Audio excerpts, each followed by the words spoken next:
Any other use of this telecast, or any pictures, descriptions, or accounts of the game without Cactus Media X or Arizona Cactus Football League's consent is prohibited.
AzCFL. And welcome to AzCFL Game of the Week. This is Week 7. I am your host, Jesse Burke, alongside J.R. Warner, for what is an exciting number 1 team versus number 2 team matchup in the Game of the Week between the South Phoenix Running Rebels versus the Cavalry Lions. J.R., welcome. Thank you, and thanks for having me. Can't wait for this football game. This is one I circled a long time ago, man. I am excited to be a part of this, broadcast this football game between two of these juggernaut football teams that are going to get after it tonight. What you're going to see tonight is two very prideful teams. Let's take all the records away.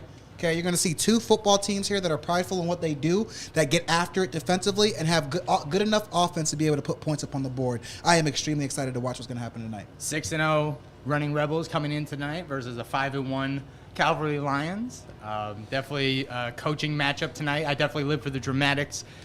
I'm a martial arts movie, karate movie fan, so tonight I think, an old coaching style in Ed Love versus a new coming coach in Siobhan Davis. So yes. Little grasshopper versus master, if you will. Yes, and the greatest thing about a coach like Davis is, yes, he is new school, but he's got an old school type mentality. He's been around the game a long time. He understands how to coach the football game. And basically tonight, his game plan is to take away the big play. Caught up with Vonnie, all he wants to say is they live by the deep ball. Take away the deep ball, we'll win this football game tonight. He thinks that if he makes them think defensively, mix up a little bit of what he does, kind of show some different schemes. They've been playing a lot of off coverage lately, which Ed Love talks about a little bit later, which I'll get to. He thinks that his football team will be very successful tonight, and a lot of his players believe in the exact same thing. Also, did not know this, but quick late-minute scratch to the roster, as the Rebels are not going to be running with Ian Robinson tonight.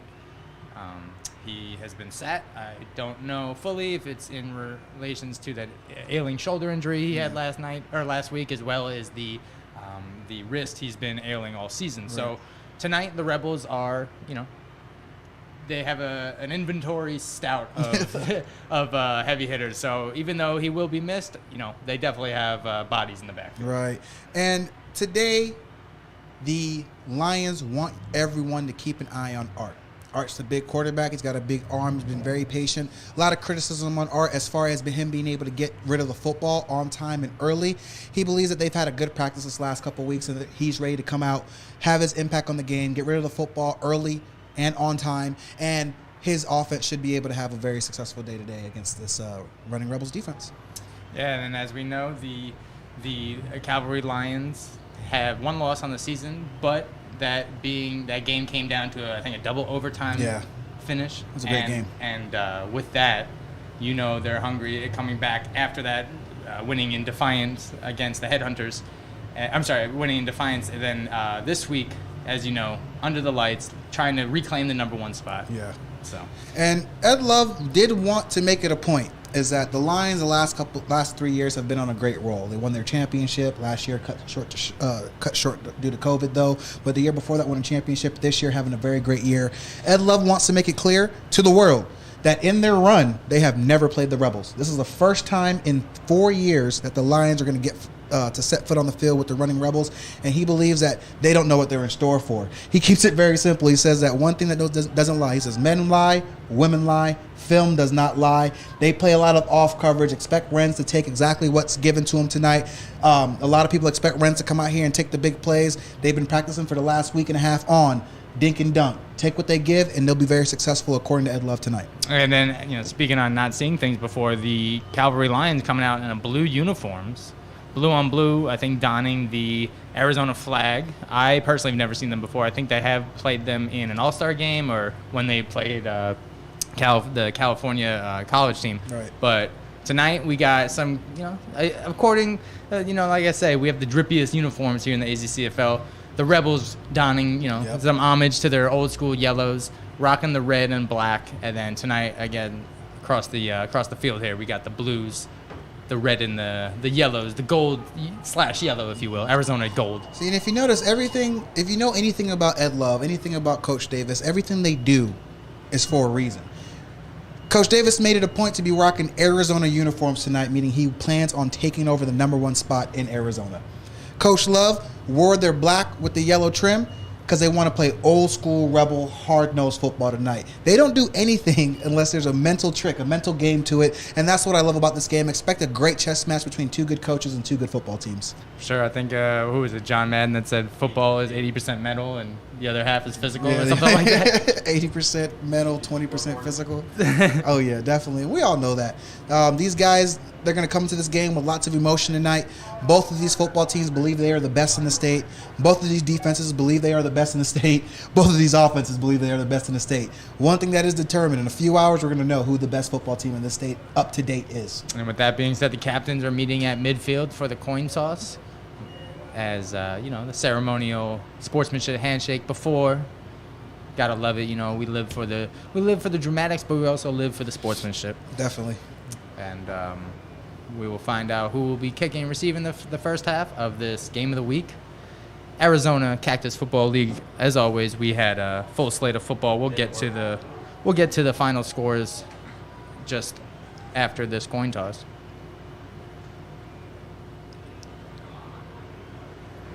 See, it's going to be a nice tug-of-war match, I believe, defensively tonight. You got a really good secondary in the Lions. They've got, I believe, the most takeaways in on the season.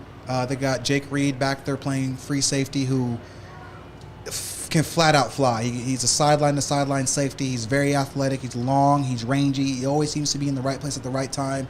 It's going to be really fun to watch how Renz tries to move that safety, get him out the way so he can make some of his plays down throw. Because as much as they want to dink and dunk tonight, Renz is going to try to take his chance at this defense to get a big play downfield. And also, like you said, Jake Reed is no shy of the interception as he will span both sides of the field. So with the coin toss underway, Rebels look like they're going to receive it. Rebels look to receive. And with that being said, we want to take a moment of silence in honor of owner Ben Williams' late father. We also had a death in the family here for the production team. My guy, J.R. Warner, is dealing with a recent death in the family. So for that, we're going to be taking a moment of silence right now.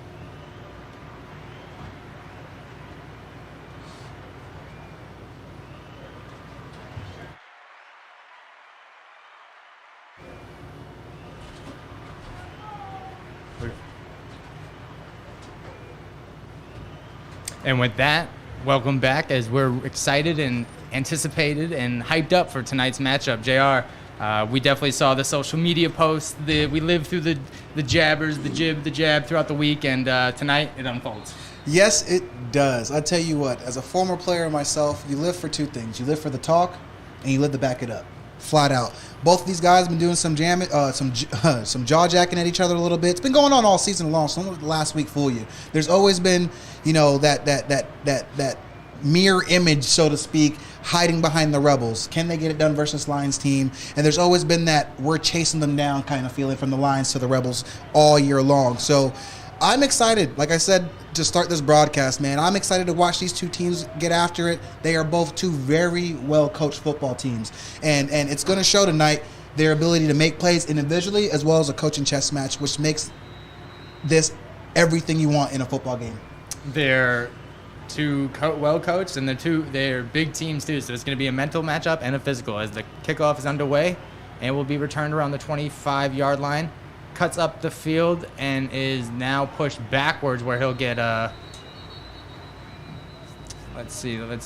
they give him forward progress around the 25. So yeah, that's where the Rebels will set up shop. Nice return by number 21 Jawan Lewis for the Rebels, putting his team in good territory, and Renz and the 6-0 Rebels set up shop. I can't wait to see how they start this football game. If they want to come out here and establish the run to get going, or if they are going to do exactly what Ed Love said and take what this Lions defense gives. He expects to see some off coverage here, so expect some hitch routes, expect some swing routes, expect some screen plays as far as the passing game goes to start.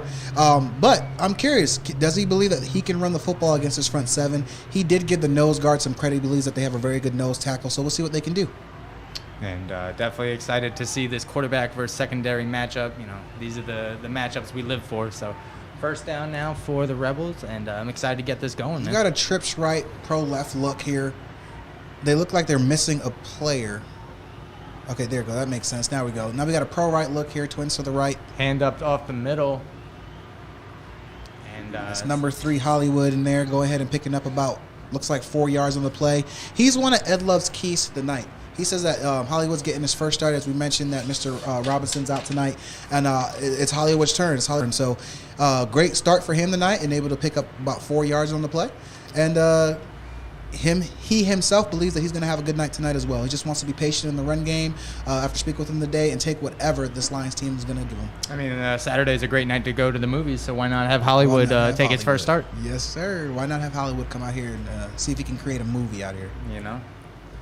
As we had a full slate of football again, some surprising finishes, some not so surprising, and that's why we live for it, to balance out the emotions. Looks like we had a penalty on that last play to knock them back 5 yards, possibly a false start.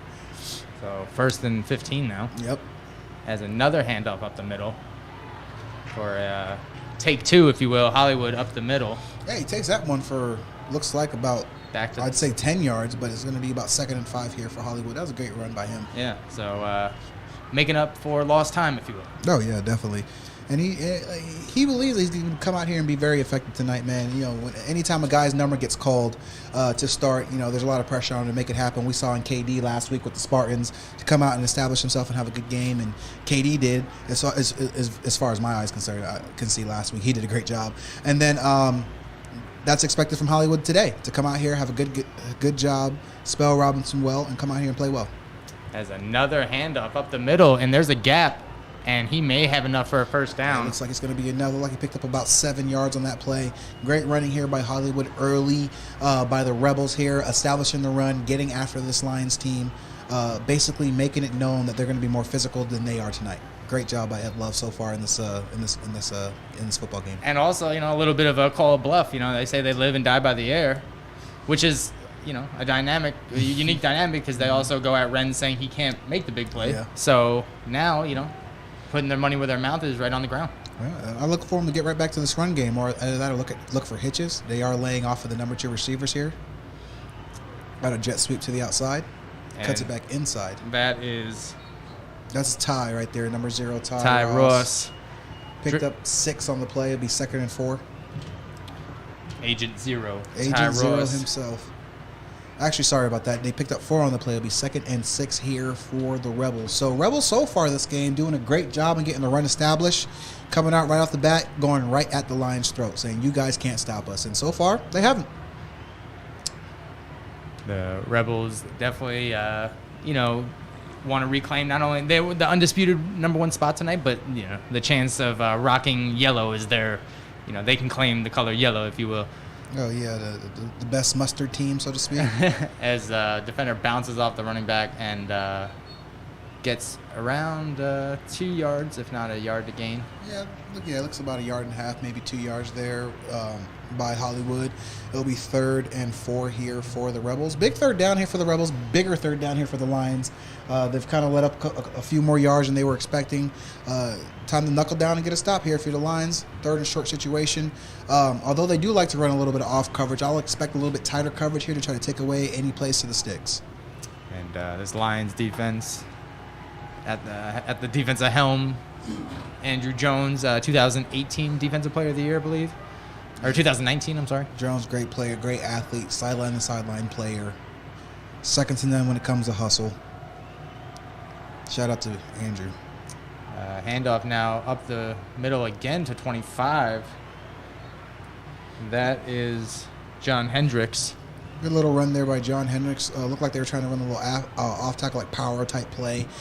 Didn't go for much. Only about another yard, possibly yard and a half on the play, being up 4th and 3. Looks like the Rebels don't plan on punting it here. Looks like they plan on going for it, 4th and short. We've definitely seen the Wren's pooch punt, so yeah. Who knows if this is a psych out, but I would say Ed loves going for it right now, man. Statement game, statement possession, opening drive, right around midfield. They want to eat the Lions' food, if you will. Yep, they believe in their defense. I believe he's going for it here. Another pro look here. They got Twins receivers down to the far side of the field. Someone jumped. They might have got somebody there offsides. Wren's back pedals, now throws on his back foot, has a man completely open. That's Ross, and he will walk in for 6, and that may be off a free play as well as that. Let's see what the call is. Was there a flag thrown on that jump? Yeah, it looks like the safety may have slipped there. It looked like that was number 18. And we'll go ahead and get a name for you right here. I think that was Reggie Heath. Yeah, that was just bad situation. A little bit of a Heath bar crunch. Yeah, he was right there. He was right on top of the round. Just happened to fall down, man. It's an unfortunate situation for him. But I do see them coming back. So offsides on the defense and offsetting penalties, actually. So unfortunately, they're going to replay the down. Whew. Unfortunate turn of Lions events. And yes, the Lions dodged what could have been an opening statement by Wren's and this Rebels team. Yeah. Well, unfortunate for the Rebels, but very fortunate for the Lions. I'm sure number 18, at least, I'm sure he's very happy about that play being called back. Very, in a way, embarrassing way to go out, let up the touchdown, slipping and falling. But, hey, it never happened. You erase it out your mind and get ready to get back to work. Somebody's got to mop up the field, Hey, Lions showing same pro formation. Handoff now to the left. Hollywood bounces outside. He may have the sticks. Yeah, it looks like he just barely got enough for it. Great running so far. Yeah, great run. And also, a gutsy way to bounce outside, as any more horizontally would have been maybe shy of the sticks. But he got enough for a first down. And Hollywood is lights, camera, and all action right now. And the Rebels keep it moving, man. Yeah, they didn't let that play that they just lost get the better of them there. To roll up your sleeves and get right back to work, which they did. Great run here by Hollywood, having a great game so far this game. I'd say, if I had to guess, he's probably around 15 to 20 yards so far in on the opening drive of the game. He's doing a great job running the ball, moving the sticks, and keep moving forward here for the running Rebels. Great start so far for the Rebels. Lions got to figure it out. Definitely, and now we're in, as the Rebels approach Lions territory. Pro formation here again. To the short side of the field, you got your Twins look. Wren's looks left. Throws it over the middle. Has Ross again intercepted. And that's Reed. Just like we talked about, dangerous positioning, throwing the ball anywhere he's around, and he will come down with it. And that is Jake Reed bringing the ball right back to the line of scrimmage. And Lions, just like that, are getting right back all the yardage they gave up. And that's the dangerous thing, when you're Wren's, right? And it's no secret, he likes to throw the deep ball. I tell you what, if he gets comfortable throwing that deep ball tonight, it's going to be a long night for Wren's. Jake Reed is second to none in plucking that ball out the air, and that shows there. Get a little loose with the football. Thought he had a shot downfield, and once again, Jake Reed comes up with another big play for this Lions defense that was in a desperate need for a stop. Great job by Jake. Let's see what this Lions offense can do with the with the field and the interception now. Yeah, I saw nothing but blue jerseys back there. There was one guy in Russ, but a little underthrown. And as Arturo now throws it off to Ben Williams, starts dancing in the backfield and is met by number 5 of the Rebels, Shane Johnson. Great play by Shane. Old-timer Shane Johnson getting it done again for the Rebels here. And that's one of Ed Love's keys tonight. He made it very clear that he believes that Ben is the engine to this offense. He's the one that gets it going. He's the guy that you got to stop. He thinks that they're successful stopping Ben and forcing this offense to do something that they're uncomfortable doing, which is go somewhere else. He believes that they'll be very successful. So right from the get-go, they open up on a swing route that looks like it's completely open. As you can see, there was obvious keys on Ben. They got downhill very quickly, wrapped him up for a yard loss. So whenever they see Ben with the ball, they say, "Been there, done that." Yeah, been there, done that. Trips left look here, pistol for the Lions. Another handoff to Ben up the middle this time, and he squeaks past the hole for a good extra 5 yards. Yeah, 3 to 5 yards. Bringing up a 3rd and short now. Be 3rd and about 7 for the Lions here. Good run by Ben. You know, he's a real tough guy. Like I said, he's the engine, man. He's the one that's going to basically roll up his sleeves and carry the lunch pail here for the Lions tonight and basically every game so far this year. So good job by him so far. Let's see what they can do with this 3rd and 7 situation here that the Rebels have got him in. See a press coverage here on the bottom by Fluke. Got Phil Ross on Fluke, the one-on-one matchup, as I believe that's a good pitch and catch there. That's Dre with the first down. So it looked like number 21, Dre Capone there with the catch and the first down, moving the sticks here. Dre Capone, a longtime Spartan now over here with the Lions, having a good year so far, playing receiver for them. Known as a DB in the league, but has switched to receiver, and so far doing a very good job for the Lions this season, and as he shows again here by being able to pick up the first down and moving the sticks. Chips right, pistol look here for the Lions. As Art looks right, throws it, dangerous pass, as he kind of lost it as he was reaching for extra yardage. I think they're going to rule it incomplete. Yep. So, I mean, talking about Drake Capone joining the Lions, familiar reuniting with Jake Reed, former Spartan as well. So, some familiar territory, familiar faces in a new territory. Yeah, and both still just equally as effective. And both of them very good and talented athletes, very good football players. They can get it done on either side of the ball. Both of them can play receiver or in the secondary on defense. So, shout out to those two guys. Way to get it done for your team. There's another handoff to Ben. And he is brought down up high, dangerous tackle, but all fair love and war as he is brought behind the line of scrimmage. See, Vonnie wanted to mix up the looks so far versus the Rebels offensively. And so far, we're getting kind of a similar look, a little trips right, pistol look. So I'm curious to see if he has some plans on doing some shifting there in formations or what exactly he has planned as far as mix up the look and making this Rebels defense think a little bit more, keep them on their heels. Definitely not. So 3rd down, we're in the congested territory. Things get a little icy as they cross midfield. Yeah, we're getting close to that Rebel zone I talk about. That place where the Rebels are stingy. The only people so far this year to crack that Rebel zone was the Spartans, and other than that, ain't been very much. And it was scarce too, Yeah, right. Pistol look again. Trips right here for the Lions. Rebel showing one safety high, possible cover 3 look. A bunch of Rebels get to the quarterback, and he just has to chest pass it out of there. Looking like a basketball player with both hands on the ball, getting it out there. But also, nice presence of mind to avoid the sack and live for another down. Yeah, Art doing a great job there, just avoiding the sack. From the time that ball was snapped, there was instant pressure. He set up in the pocket, had nowhere to go. Good job by him, just living to play another day. At the end of the day, punt the ball, get the ball to the Rebels, and then let your defense get a chance to come up with another stop. And, like you said, Vonnie being a new head but old school, keeping it traditional with the special teams sending out the punting unit. Oh, yeah, definitely. He understands the importance of special teams.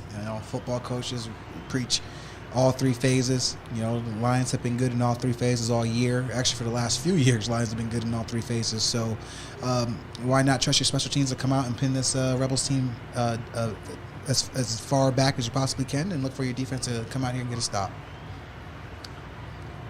5:33 left in the first. Great snap, good kick. And Fluke will not return this, as this will be downed right around the 15. Yeah, it looks about the 15-yard line. Not sure if they're going to spot it from where he first touched it or where he fell on top of it there. It looks like it'll be where he first touched it, so around the 16-yard line there. So, again, we had a full slate of football, guys. The Phantoms, continuing their winning ways, took over the Roll Tide 12-7. The Headhunters won in dramatic late fashion against the Reapers. I believe 14-12 was the final score. The Spartans, unfortunately, took a loss to the Thunder, 12-7. The Owls came back after that tough loss, and they have shut out the Demons, 22-0. The Bucks, wouldn't you know it, got their first earned victory of the year. Attaboy. After, of course, being on Intel. I think the Intel good luck has returned as they take care of the Outlaws, 20-16. And then the Silverbacks, like we say, don't call it a comeback. They've been here for a year, and they're up. And they won 38-0 over the Scorpions. That's my team right there. And the Hawks and Tigers are actually doing a dance right now. And then, as you know, the Rebels and Lions are playing before us. So we will get the Hawks and Tigers update for you as we can. And for the Lions and Rebels, you will see what happens. Yeah, we got a timeout on the field right now. It looks like one of the coaches doesn't like what they see. 5:01 here left in the first quarter. If you're just joining in, it's been so far just pretty much all Rebels starting off the game with some very powerful runs. I would say between 8 to 9 runs leading to first downs. One pass play that went through the air ended up going for an interception. They actually did have one touchdown called back because of joint penalties, penalty on each side of the football, one on the Lions and also one on the Rebels. Then 2 plays later, Renz goes deep, throws an interception to Jake Reed. They return it back to midfield, Rebels. Then the Lions after that, quick 3 and out. So not much in terms of scoring gone down, but Rebels have already come out here and established the run game. Hollywood, number 3, is doing a great job in the run game. Offensive line is getting established in the trenches. And the Lions are looking for a way to slow down this run game and make Renz take some more shots downfield. As he hands it off now to Hollywood, as he has a lane to the outside and is tripped up by a Lions defender. And, I imagine Coach Love, as there's a scuffle in the far end of the field here. That's just 2 guys battling out to the whistle, man. Nothing, no harm, no foul. Just 2 guys battling. That was Tremaine Smith getting talked to and corralled by his teammates. The Lions, man, just like a Lion pride, they act like a family. And was that Jake Reed that came down and made that tackle there from the secondary spot? I think that was Jake. As the player is slow to get up for the Rebels. Good job by the safety coming down, making the play. Look like we got a bit of another injury here. Injury timeout by the Rebels. Definitely a milder day here in Arizona, but who knows about his hydration levels. Could be a cramp. Yeah. We definitely saw a lot of injuries last week as we take them seriously. And these guys have lives outside of football, so we want to make sure that they're first and foremost healthy and, all systems go. Yeah, and in this situation, we were always hoping for something similar, something to the effect of possible cramp or maybe a light sprain and get the guy hydrated, stretched out, and right back into the game. So looks like it was number 73 that went down, 73 that just went down right now on his feet, walking back to the sideline under his own power. So Thomas Gutierrez. I hope Mr. Gutierrez is okay. So far, it looks good, though. Walking off on his own 2 feet, that's always a great sign. So 4:52 left here in the first quarter as we get ready to get right back to action. It'll be 2nd and 8 here for the Rebels. Lions now showing 2 safety highs. Rebels' last play came out in a 2-by-2 look, so we'll see what they do here now. Definitely know Ty Ross is able to spread the field, get past defenders, so let's keep an eye on him as well as the Rebels looking to come up with a second option at running back as Hollywood is doing his thing and is brought down for, if not a loss of a yard, maybe no gain. Yeah, that was a great play there by number 30, Andrew Jones, coming downhill and making a play. And the Rebels not really mixing up the formation a lot, showing a lot of pro look. That's basically been their main formation, I'd say 90% of this game today, except for the one time that came out in the 2-by-2 look. But just showing this pro look, trying to run downhill, put an extra body in front of the running back, and see what can be done. And Lions doing a great job on that play, forcing a 3rd and 9 situation here for for the Lions. So for the Rebels. This plays right into the Lions, game plan here. They believe they got a dynamic safety back there. They got to go long here. So look for Jake Reed to be somewhere around this football. Right in the Lions' den, if you will. Yeah, definitely. Looking at the Cubs and everything. Wren's now backpedals, throws underthrown, intended receiver to Guy. Yeah, I was asking where the source of the Team Lions came from. I believe talking to Ben Williams, he said it was inspired by the Last Chance U documentary. Oh, really? The EMCC Lions. Oh, wow. Eastern Mississippi. I could be wrong, but I do remember a loose conversation about that. But well, he's got them out here playing very good football, that's for sure. Forcing a fourth down now. Great job getting off the field here for the Lions. Typical punting formation here for the Rebels. Renz is also their punter, so they have a nice little short snap here. And Renz has done a good job all year getting a good boot on. Yeah, some solid hang time, some solid punt yardage. It's a good snap, good kick right there. And there we go. And that's going to take a Rebel bounce. Let's see. He's one-on-one here. He can make something happen. Yep, and he gets to the outside. Let's see who steps out of there. I can't see the number from here. I believe was that Tim Smith, number 3. I'm not sure. A little hard to see the number, but nonetheless, great job by the returner. It had to be either Tim or Phil Ross, because I know Ross was a dangerous returner back when he played with the Outlaws. Yeah. Yeah, it's a good job. Good job on the punt return there. Forced him to go back, and he was able to corral the ball and get upfield there for a few yards, kind of preserving some field position here for the Lions. Good job here. 2:50 and counting here in the first quarter. It will be 1st and 10 here for the Lions. Lions been showing a lot of trips, pistol look here. Looks like they're doing it once again.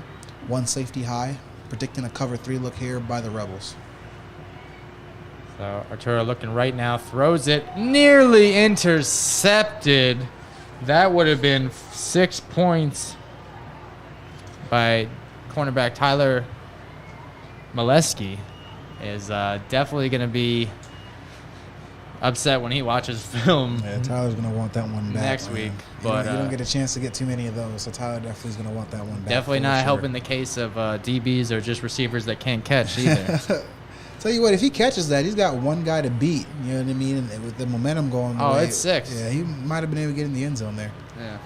As Arturo now throws it, has a man deep, overthrown. Intended receiver, I believe, Tyree Taylor. Yeah. Former quarterback of the Lions. Yep. Transitioned to receiver. I believe he played two-way as well as quarter and cornerback at their championship run. Yeah. Tyree, very dynamic player. I got a chance to play with him for a few years with the Stampede, and very dynamic player.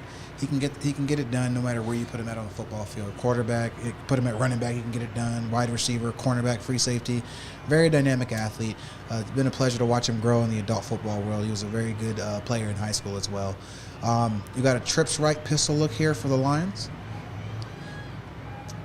Backpedaling, he's got Rebels in front of him. He gets it off to Ben, but he's met quickly by some Rebels, possibly getting away with a little bit of a hold. But let's see. I say there's holding every play, so yeah, that's true. I like that play call there. You know that the Rebels been pinning their ears back, being very aggressive there in the front 7. Set up a screen play, take what you can get. Almost was able to spring it for a first down. Just came up a little short there. So 3rd down now for the Lions. The Rebels definitely, like you said, stepping their game up defensively, led by Shane Johnson and crew. Shane's a long-time veteran. He's been in this football game a long time, man. I entered the game. Shane was playing. I left the game. Shane's still playing, man. It's been a pleasure to watch him play. Claims it to be his last year, but all it takes is a few whisper in his ears, and I think he'll be back again next year, man. He's still playing at a high level, an all-star-like level at middle linebacker.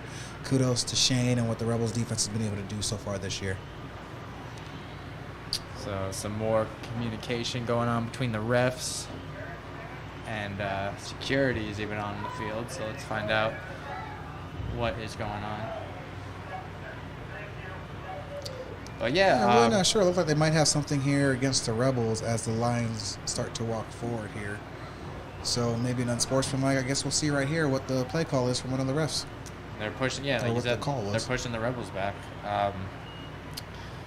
But yeah, JR, man, the Bucks. What a talk. I definitely want to catch film and see what happened.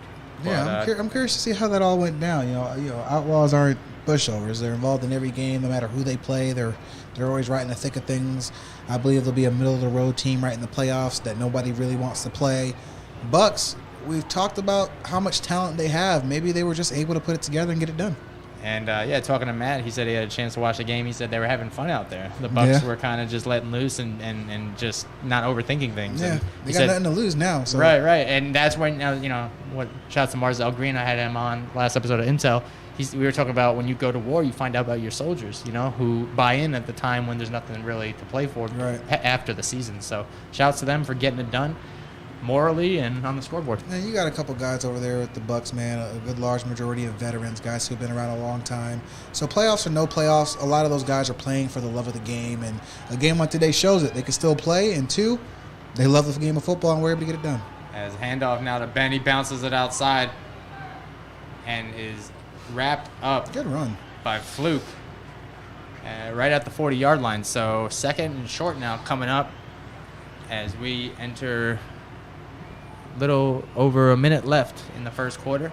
AzCFL game of the week, week 7, man. The season's rolling. Yes, it is. 6-0 Rebels versus the 5-1 Lions. Yeah, that's a great run there by Ben, man. You look at Ben, you don't really think that he packs much of a punch, but you notice, man, he always falling forward. One tackler doesn't ever bring him down. Spends a lot of time working out in the weight room, and it shows when he gets out here on the football field. Yeah, talking to punch, he also a former MMA fighter, I think current MMA fighter, as he rolls right, throws it, intercepted. That hung up there for nothing but Marquise Love to come and grab, and he is brought it back to around the 40-yard line. And with that being said, the Rebels are back in business. A flag is thrown, so it has to be a late hit. That will be tacked on after the interception. So dangerous throw and advantageous play of Love as came off with that interception. And it's sad to see because Art, he wants to get rid of the ball quick. Well, his check down was open right away on that swing route. He had Ben on the away from the play, so to speak, wide open on the swing route, who could have possibly caught that ball and gained about 10 to 15 yards. He chose to take the deep ball and paid for it. But kudos to Mr. Love, Coach Love's son, going out there and getting it done today, grabbing the ball out the air and running it back for as much as he can. But we'll see what this penalty is and who it's on. So each quarterback, each throwing an interception first half. So their QBRs will definitely go down. Well, Renz thrown quite a bit of touchdowns in the season, but I'm pretty sure he's thrown about just as many interceptions. I'll be curious to see what the breakdown is for him, what his QBR really is on the season. I'd be curious to see. And Art's just had a hard time all year really truly connecting. He's made some good throws here and there this year, but he hasn't really shown, so to speak, consistency, So he was looking forward to coming out here and being consistent, so he's still got a whole game to play. But so far, throwing the pick, not showing very much consistency as well as Renza either. So they actually pushed the Rebels back. Yeah, so way that back. had to be on the Rebels. I don't know what if it, unsportsmanlike conduct verbally, or what took place. But all in all, Rebels ball as Hollywood bounces outside. He's still in the backfield. He reverses field. He's running backwards now. Dangerous play. Dangerous, unfortunate play for Hollywood as he lost about, 10 yards almost, now back to the 15-yard line, and that will be a second and forever.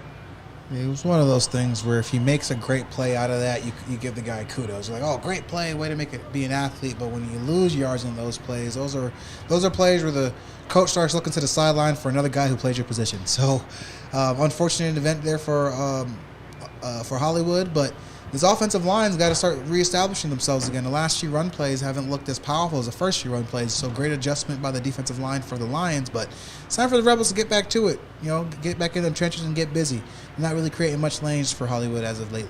So with that being said, second quarter, AzCFL game of the week, 0-0 on the board, but some nitty-grittiness here on the field in that first quarter, but definitely exactly as the playbook panned out, I guess, from our predictions. We definitely saw some jabs back and forth, and we did see an early touchdown taken off because of a penalty. Yep. But with that being said, 0-0. Yeah, really. I mean, I predict this first half really being a lot like what we've already seen. A little bit of back and forth, a little bit of feeling out what the other team is doing. Both these coaches are very talented in making halftime adjustments. So I predict the scoring, so to speak, or the real moving of the chains will happen more so third quarter, fourth quarter when it's knuckle time and knuckle down and get it done time. Definitely. So as the players switch field, I hope nobody's superstitious. As momentum is definitely a thing in football. But yes, it is. You definitely want to put it into the football god's hands, if you will. So another talk, man. The Silverbacks, they're 7-0 now. Those are my guys. 7-0. I've been watching their film, man. They're defensively they play just well enough to win. And offensively, they're dynamic, man. They got a couple guys on that football team who can get it done. Running back solid, decent receiving core. Quarterback plays solid. Quarterback can get it done with his legs as well as his arm. They're very good in the play action. They're very good in misdirection. That's a very good football team. And come playoff time, if the Silverbacks are in front of you, you got to watch out. They beat the Outlaws, I believe, earlier in the season. Yeah, the first week of the season. So, they're no slouches, and anyone that thinks that the Silverbacks team is a joke, they got something coming to them. That football team can play. They can play with the best of them in this league, and I'm curious to see how they stack up when it's time to do so. Yeah, and definitely, like you said, they're winning in big fashion too. Yeah. Shutouts and such. So I'm excited to see it because that's the type of stuff. New kid on the block. Yeah. He's got the new fancy sneakers. What's going on here? He's a neighbor you don't like. He's just gonna come out. Yeah, he's got the new bike. He's got the cool uniform. He's got the cool. His mom got him ice pops and Capri Suns. I'm over here with warm water. Man, they're definitely playing some good football, man. It's exciting to see. Love when new teams are able to come in the league and establish themselves as one of the top teams early, and that's exactly what the Silverbacks has done, man. Shout out to them. Shout out to their coaching staff. We might have to make a trip out to Prescott. Watch them, man. Yeah, I'm down, man. That'd be a lot of fun. Or get them down here. Yeah, or if they make it to the championship, it might be at Yonkers. As Renz throws it over the middle, as I don't want to say guy kind of let up, but a little miscommunication as he definitely slowed his stride down. Yeah, that pass was intended for number 12, Guy Brown. It just looks like the ball may have slipped out of Ren's hands, maybe sailed on him a little bit, but, he had some room to run. Guy did just get right behind the linebacker there. He's able to catch that. He's one-on-one with the safety and maybe can make something happen there. But unfortunate situation, Renz overthrows him just a little bit. He's got to settle down here, get his feet set, relax, and deliver some catchable balls here to his receivers. Third down now. Third and forever about Madagascar. We got to go a long way around here. 14:30 and counting here in the second quarter. 0-0 ball game. Rebels versus Lions. Game of the week. Arizona Cactus Football League. As Renz now throws it. Tipped. And that may have been interception number 2 for Jake Reed. As he is that was actually, I believe, no, Jake had the towel. Yeah. So it fell away from him. Yeah, definitely. So Jake almost had interception number 2, and dangerous pass by Renz, bringing up 4th down. Yeah, Renz keep flirting with this middle of the field. He's thrown over the middle of the field 3 times. Once it was the penalty and the guy slipped. And the next 2 times, Jake Reed's like, I got you. I'd look somewhere else now, Renz. Eventually, you take it as disrespect. You keep throwing it at me, bro. It's 3rd and long. Jake's sitting right on the first down marker. And it was a tip drill, too. So keep in mind, it's better placement. But Jake Reed's got go gadget arms, bro. He's a very athletic guy. If I had to guess his vertical leap, I'd say it's somewhere around 39, 40 inches. The kid can leap with the best of them, man. Very good athlete. And he's a taller kid, too. Yeah. Jake's about 6'1", I believe, 6'2". Yeah, so that's a taller safety. And he's very long, very athletic. So, he's not going to kill you or eye-popping speed is not what you're going to see from Jake. You're going to see a strider that can get up and leap, man. And he can definitely do that. Might have to call him for my turkey bowl. You and this turkey bowl. What do you say? You're a turkey bowl champ? Yeah, 3-time champ. Oh, my gosh. 10 years. Not 10 years running, because I'm not going to say we lost 7 times, but three-time Turkey Bowl champion. It's, tradition, man. Yeah. Might have to recruit you this year, man. Oh, man, the way my knee is set up, I'm not sure. playing football as an option anymore. We got a quads look here now. It's kind of showing something different here by the Lions. Quad look, empty set. Arturo back, throws it deep, has Fluke right past it, step for step with the receiver. I believe that was intended receiver number 18. I thought it was number 9. I thought It was 9? Yeah, Michael Bell there. Michael Bell Jr. trying to make a name for himself early in this first half, but a little overthrown. Good job there by Fluke being step for step. I'm not sure Art made a read there. He was just like, I'm going to chuck it up to this guy and see if he can make a play. And by saying some more disrespect, you going at Fluke one-on-one, man. Yeah, you got Fluke one-on-one out there. That's if I'd have checked it up, I'd have went to the right side, not the left. That's for Dangerous waters when you got the Fluke in there, you know what I'm saying? Yeah.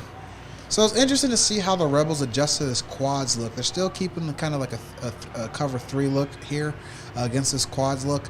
And let's see how they what they do out of it. Arturo looks left now, has the run right, throws it, and gets his sideline some love as he throws it out of bounds. Yeah, the defensive ends here for the Rebels just doing a great job and getting pressure. He's not able to set his feet, not able to get comfortable. The left tackle and the right tackle here for the Lions, they've got to figure it out. They got to figure out a way to give Art a little bit more time, man, because he's not able to get his feet settled and get the ball down the field. It's going to be a long night here for the Lions. So those guys got to step up. Right tackle, left tackle, step it up. So 12:35 left in the half. I'll remind you guys, this game is played at Cortez High School, the home of the AzCFL Live, Phoenix, Arizona. Yeah, you got a trips left here. Pistol look for the Lions. Arturo looks left, looks right. There's a flag down. Throws it, and incomplete, as I believe there was holding on the offensive. They're going to catch the left tackle here for a possible holding call. Good pancake, I believe. But too much butter, yeah, if you will. Might have just got outside of the shoulders there and kind of bear hugged him to the ground. But we'll see what they call. Maybe I'm wrong. Looks like they're heading backwards, so you may be spot on that one, sir. Yeah, bear hug, at the end of the day, Lions. you got to do something, right? I mean, he's been killing them with his speed to the outside edge for the majority of this game, especially when they've been in shotgun, passing type situations. You got to reach out there and grab, do something. You can't let him have a free reign at the quarterback every single time. So hopefully he at halftime works on a little bit of footwork drills, tries to beat the guy to the spot before he gets there. But until then, he's got to try something. Get a hand on him, reach for him, do something. Can't let him get a free reign at the quarterback. Definitely. Trips left here again for the Lions. Pistol look. Showing one safety high here are the Rebels. Going man-to-man. Defender's in his face. He's got to get out of there. Throws it. Tipped and incomplete as a Rebel fell down. Had he stood up, possibly another interception. Could have been number 2 for Marquise Love. Number 2 for Mr. Love for sure. That'll bring a long something in it forever here for the Lions. Penalties have been unfortunate for them. But I like the coverage there by the Rebels, choosing to go man-to-man. They've had some luck in chasing around the quarterback here. Art's not able to get his feet set. Let's play a little bit of bump coverage here on the outside and make it even harder for him so he can't get the ball out quickly. So good job by the Rebels. Great adjustment there by Ed Love. Let's see if the Lions can punch back, see what they'll do next. So we got a penalty on the Rebels. Penalty. So the one thing we talked about, man, you got the number 1 team versus the number 2 team. The one thing you can't add to it is playing yourselves and the refs and all the other uncontrollables, right? Yeah, a lot of things you can't control on the football field, but one thing you can control is your actions and your emotions, and this is going to be this is not going to be. It is, a high emotions game, battle of 2 of the top teams in the state.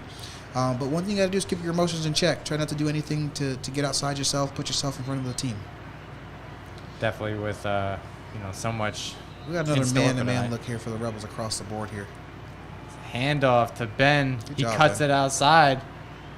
Good way to avoid that first defender in his face as he gets out of bounds. So we talk a lot about the Rebels' defense.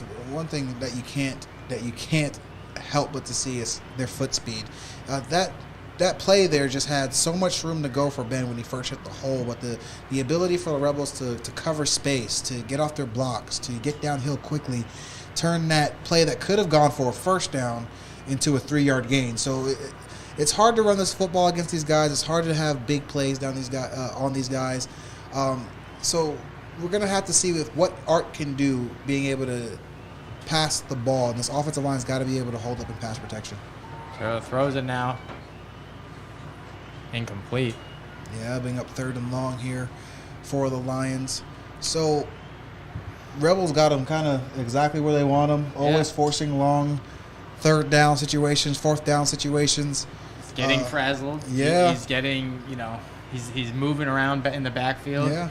And he's a bigger body, so, obviously he wants to stand in there and get set, but throwing on the run, he's making quick passes. And the offensive line right now is just having a hard time holding up against these guys, man. They got a really good defensive line on the Rebels. Got a little bit of time here, but not with that, much. defender's got the quarterback in his grasp, and dangerous backwards pass. That's a live ball. And that's going to be Rebels' ball picked up by Tui.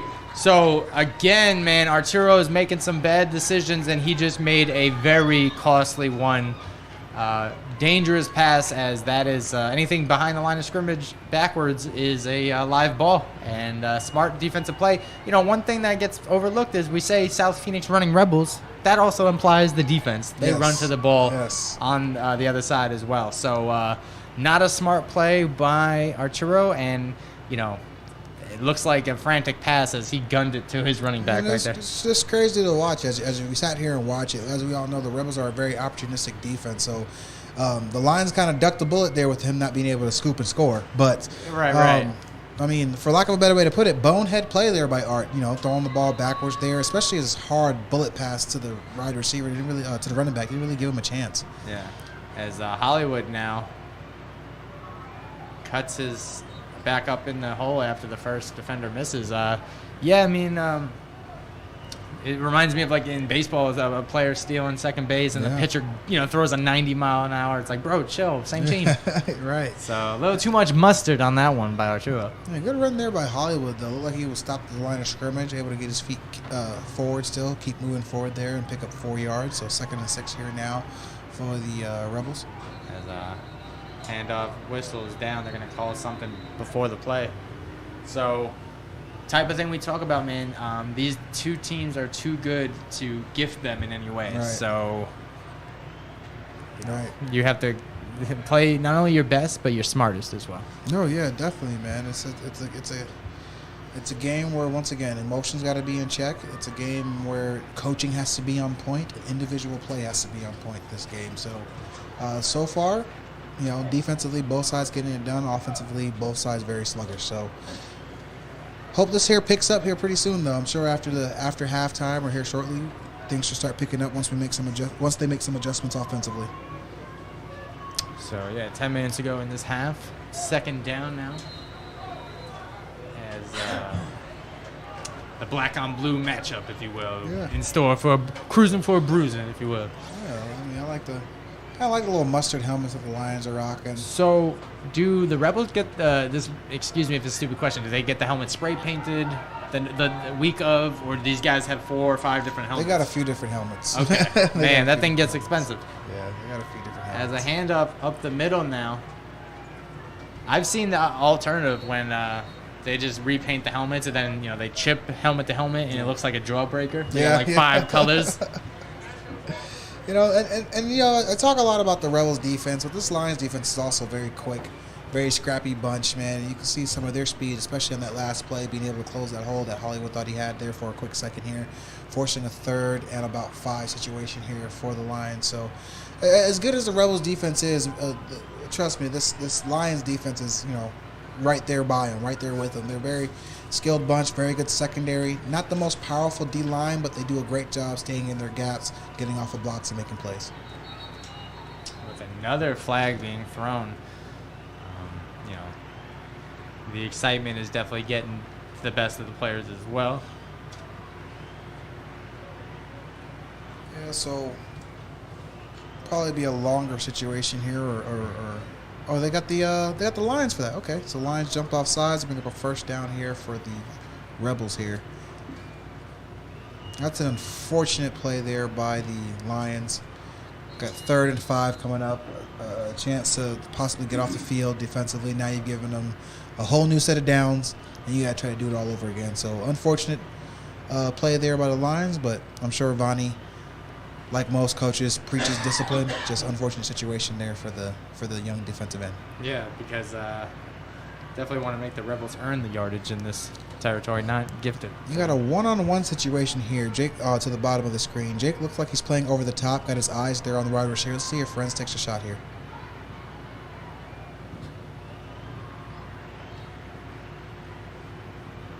That play went nowhere. Very fast.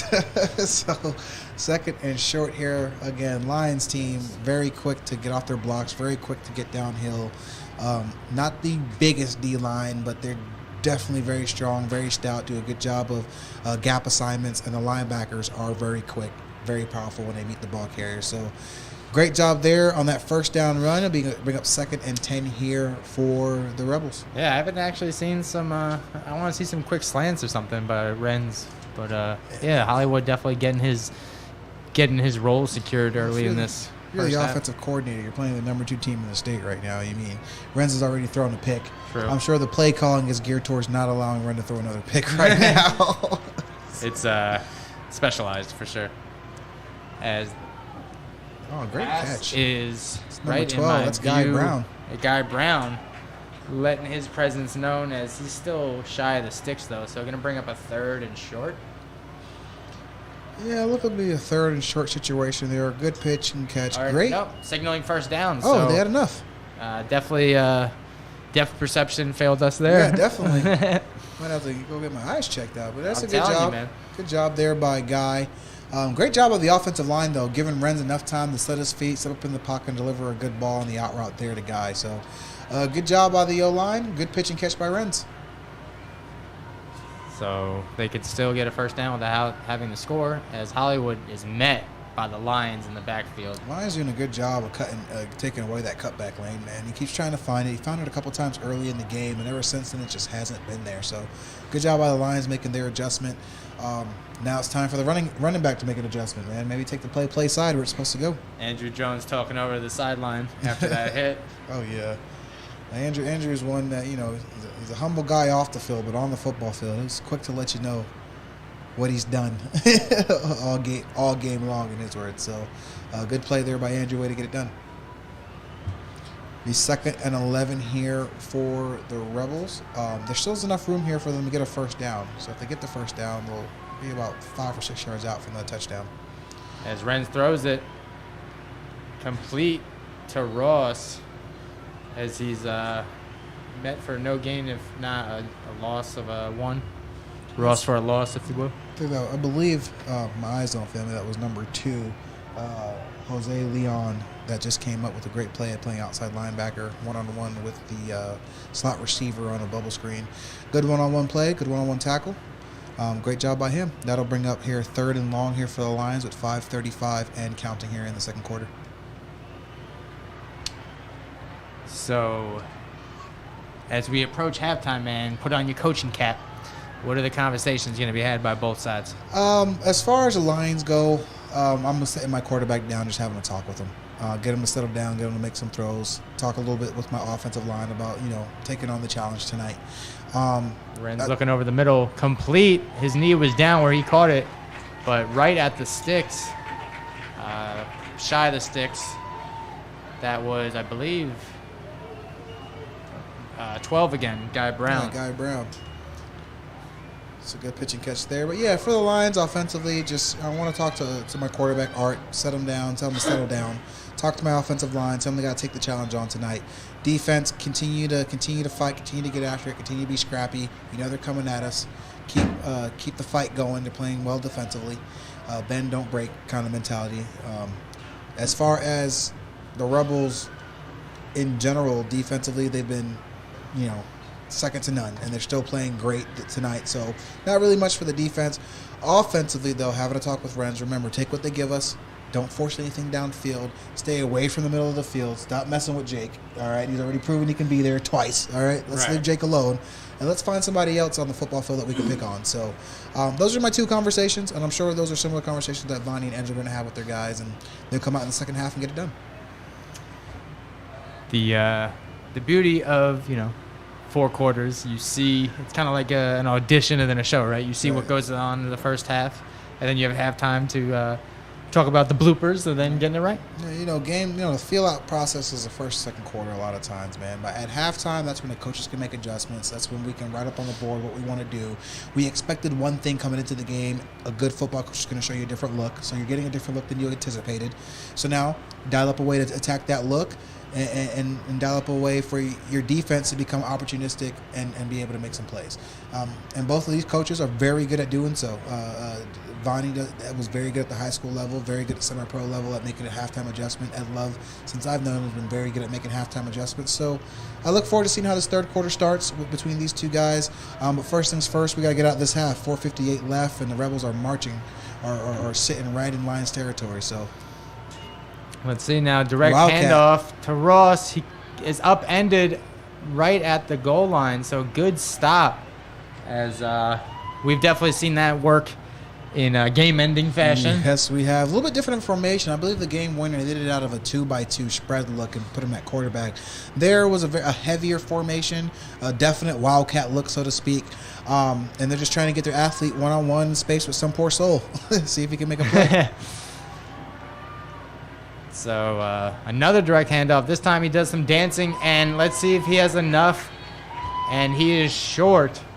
So third down now, 3rd and goal coming up for the Rebels. 3rd and about an inch. He doesn't got very far to go. I'm assuming a very similar play coming right down the throat of the Lions defense again.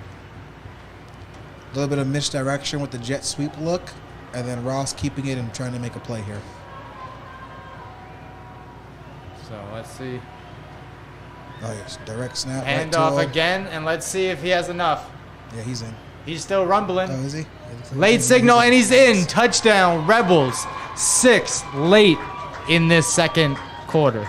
Yeah, great job there by the offensive line, getting their pad levels low, firing off, knocking this Lions defense back, and an especially great job by their running back to be able to keep his feet moving, keep going forward, bounce off of tackles and make a play.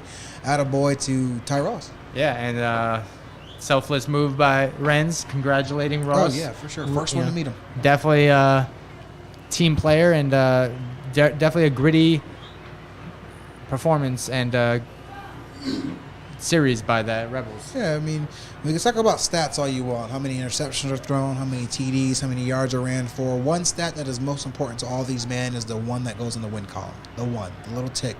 That's all Renz cares about, as you can see. Being selfless, coming out of the game, allowing another playmaker to come in and make a play with his legs, and being the first man to congratulate him. So hats off to the Rebels being selfless. Hats off to Renz being selfless and making a play happen. Good job to Ty. Definitely. And, like you said, we said, Vonnie having a football brain, being cerebral and all, keeping him on his toes, right? Yeah, definitely. And that's the mental part of it, as we spoke, as I think they're going to reattempt the kick here. Yeah, it looks like somebody got a little antsy down there in the trenches, and they'll go ahead and throw the flag and then just go ahead and get this thing going again on the extra point attempt. So, reminder, full slate of football. Some winning teams celebrated today's events. The Phantoms, the Headhunters, the Thunder, the Owls, the Bucks, the Silverbacks, all sipping some celebration tea, if you will. Oh, yeah. And waiting on the score of the Hawks and Tigers. We'll get that to you as soon as we can. Yep, extra point attempt here ready. Last play was a false start by the offensive line of the special teams here for the PAT attempt. High snap, hold, kick is... It looks good. So looks good, but flags thrown again. So a kick is good, but let's see if it's good for nothing, as they may will run it back. Or let's see.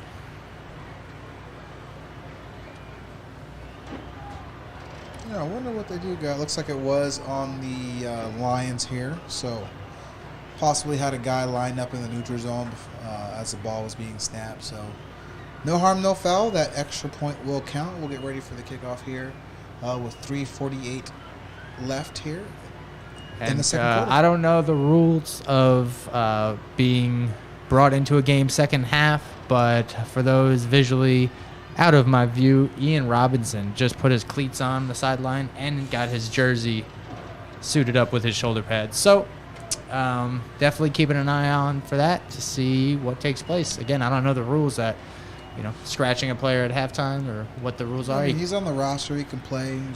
He was out due to possible coach's decision. He'll be ready to go. We'll see. He also had a wrap around his shoulder. Yeah, last week he sustained a shoulder injury. His shoulder pad flopped up as a defender was putting a helmet right there and creeped right up where his pads flopped up. Oof, so that can create a dead arm. A dead leg, but you got a dead arm. That's tough.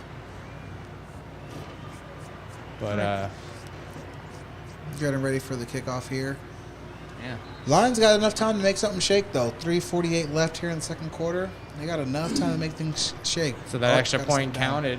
Yes, it did. 7-0. As the returner drops the ball, picks it back up now, has a lane to run, is doing some dancing towards the sideline, still alive. And another flags are thrown, man, violently thrown at the location of the play. Yeah, he peeled back against the play and took a guy out. Can't do that around here. They don't allow that, so... good hit, though. Good, clean hit. High speed, you play in traffic. It's dangerous. It's going to be on It's going to be on somebody's highlight for sure. They're going to leave out the part about the flag, but I'm sure it's going to be on someone's highlight. It's a good peel back block, just not legal. Ian Robinson has just joined his team on the sideline, fully suited up. Yeah, he's ready to go, man. I'm sure Hollywood's happy to see him. Someone to spell him. Right. Like, hey, man, I've been running out here all night. Where you been? I've been doing my own stunts all night. Now you're going to bring in the stunt devil, I tell you. We got penalties on both sides, looks like. Yeah, those penalties on both sides, so they'll re-kick it. Definitely number 4 pleading his case on the Rebels. Tyler Molesky. So, yeah, I mean, like you said, this game was going to be no shy of emotions, as we definitely knew what's at stake tonight. And 2 dominant, personality-driven teams from, like we said, ownership down to management, all the way down to coaching, and then, of course, player personnel. Both well-known organizations definitely wanting to come out tonight with a W. So 7-0 early in this game. Or, I'm sorry, late in this first half. Still early in this game. Yeah. Waiting for it to get underway so we can get some action-packed football again. Yeah, I feel like it's been such a long delay here between plays, but here we go. It is wild when you watch just game film and like play-by-play with no breaks. It's like a football game's like 40 minutes, right? As a running start is collected by Phil Ross as he's looking to bounce outside now. And he's still alive, as I've not heard a whistle. There it goes, and he's brought down right around the 30. Keep an eye out for flags, as they tend to be. Nope. All right, so clean play as the Lions will set up shop around the 30. Yeah, good special change return. Nothing too special, but Phil Ross, very elusive guy, made a couple guys miss, broke a tackle, able to get a little bit to the outside, and they get to start their drive with decent field position here. 3:26 left here and counting in the second quarter, so almost halftime with the Art and the gang and the Lions offense getting ready to take the field again and see what they can make happen. Art didn't look like he was expecting that snap there, and center snapped the ball right into his helmet. Was able to get back on top of it there, but we got a flag.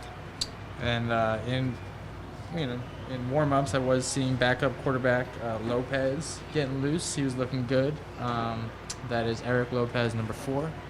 So Lions, they got depth. They do got options. You remember, Tyree as well can play some receiver. Can play some quarterback. And the direct handoffs have been contagious, so maybe... I believe in the year they won the championship, he was a starting he was a quarterback. Yeah, he was a starting quarterback. So, I know he probably doesn't want to play quarterback because he prefers playing receiver, but if he's called upon, he can get the job done, for sure. Oh, speaking of, there he is. So, wow. Inception. As a handoff now, a name we have been called often tonight has not been Kenny Mitchell, who the talk of the league he's been undervalued and overlooked. Not getting the amount of touches that he should, but also many football heads are saying, he's on ice into the playoffs, right? They want a second boost. I mean, you kind of get that feel. A lot of people have been saying that, he's... Well, the Lions say he doesn't get the credit he deserves, and the other fellow players in the league and coaches say that, this offense goes through Ben. I mean, even just talking with Ed before the game, talking about Ben, stop Ben. So that's who everyone's game planning for. So where is Kenny Mitchell is the question, right? So you can say he's on ice for the playoffs, but he's got to get at least some carries, some touches, at least a few more here going towards the end of the season. Let's get warmed up. Be ready to go, right? Right. Or even marketing opportunities. You could have a doublehead monster in Ben and Ken. Yeah. You know? I mean, I'm sure Kenny has had some opportunities here on the season. He's made some good runs here and there, but definitely isn't the feature back, quote unquote, as we've seen in the past from him. But just seeing him around over the last few weeks, though, he looks good, looks in good shape. He gets the job done when he's called upon. It's just numbers just isn't called often. Yeah. I mean, there's definitely plenty of teams in the league that need a running back. Yeah, so that's true. Every year is an audition or a tryout. You never know who's watching. So Kenny, he's not complaining though. He loves his team. Loves the group of guys that he's playing with. Humble cat. He's enjoying himself. He's no longer at the point in his career where he's trying to get a contract. He's playing for the love of the game. So shout out to Kenny. 3:06 left here in the second quarter as we break the timeout. Tyree Taylor in at quarterback now for Art. Pistol look, trips to the left. Ball is kept by Tyree, sorry. Tyree Taylor. Picks up 10 on the play. Yeah, I know last year the first game of the week, game of the week was Lions and I believe Outlaws, and Kenny Mitchell actually hurt his right knee. Oh, gotcha. And that's been ailing, I think, through this year too, and he's still playing through that, so... they're keeping him fresh and also, keeping everybody else guessing. Yeah. What's he going to be like coming off the injury? Is he going to be at full speed and ready to go? I'm curious. As Taylor throws it complete to Capone, and he's brought back. So they've kept Tyree there at quarterback. I don't know if this is just trying to get some momentum or lighting a fire under Art's behind. I don't know. Well, in just a very short time he's been in, you can already feel his presence, right? Kept it on the read option there a second ago, able to get 10 yards. Good little pitch and catch there to Dre on the hook route, on a hitch route, and now you got 3rd and 9 after a long situation. And with that, we've approached the 2-minute warning here at Game of the Week, AzCFL. Running Rebels of South Phoenix versus the Cavalry Lions. Current score 7-0 Rebels. 6-0 versus 5-1. Yeah. Number 1 team versus number 2. The winner tonight will be the undisputed number 1. So holding sole possession of number 1 spot. Yeah. And both of these teams are deserving of that spot. Both of these teams are very talented, like we've been saying all broadcast, very well coached. Just right now, the Rebels, beyond just being, up 7-0 in the game, are starting to kind of, impose their will, so to speak. Playing very good defensively, except for the last 2 plays. And the offense got it clicking when they needed to, going on a 40-yard drive, getting into the end zone. So the Rebels are starting to click. We're still waiting on this Lions offense to really, truly start to impose their will against this Rebels defense. But who really has been able to do that all season, right? Tough and tall task to achieve. Definitely got to break it down quarter by quarter. Yeah, definitely. Tyree backpedals now, has to shake the first defender, runs it up the middle, and trips up by 14. That's a great play by Dylan Alderman. Yeah, Alderman, yeah. Great play by Dylan. Number 14, rocking that magic jersey number. It's like the Force, man. It's like Star Wars. That's where you put it on. It's just boom, lightsaber tackle. Dylan doing a good job, man, at that defensive end spot, getting in there and not giving up on a play, chasing down Mr. Taylor, who is not slow. So to be able to catch up to him coming from the backside, it's a great athletic play by Dylan. Good job to him for forcing a 4th and long situation here now for the Lions. Minute 11 and counting here as the Lions get ready to punt. Number 1, Fluke, back there to return here for the Rebels. Number 1, you got to imagine he wants 6. As high. Good kick. Skyscraping punt now. Fluke's got a backpedal. That hit may his have foot. bounced off his foot. He has to. The ball's on the ground. And the ball is still It's recovered alive. by the Lions. Oh my gosh, the Lions And got it's it. still alive. Let's see. I think the Lions are on top of it. A lot of blue jerseys over there. The first person to jump on it was the blue jersey, but I've not seen it after the scuffle. Let's see what. Looks like a joint possession. I see Lions, of course, signaling they have the ball. Why would they not? Yeah, Lions look like they And they're got it. celebrating. It looks like they may have the ball. So dangerous turn of events as the ball bounced off of Fluke's foot. He had to pick it up. We do not have replay capability here in the AzCFL. So dangerous. And now with, like you said, 44 seconds left, the Lions are knocking on the Rebels' door. And the last thing you want to do going into halftime. Yeah, I mean, that's a very unfortunate situation for the Rebels, but great hustle play there by the Lions, being able to get downfield and get on top of that football. Now, these are the kind of plays that can change a football game here. If the Lions are able to score here and be a bit of a momentum shift here going into halftime with 44 seconds left. So, hey, Lions right now knocking at the door with a great chance to be opportunistic and get in the end zone. And Tyree's been playing pretty well since he's coming at quarterback, so they got a good chance here.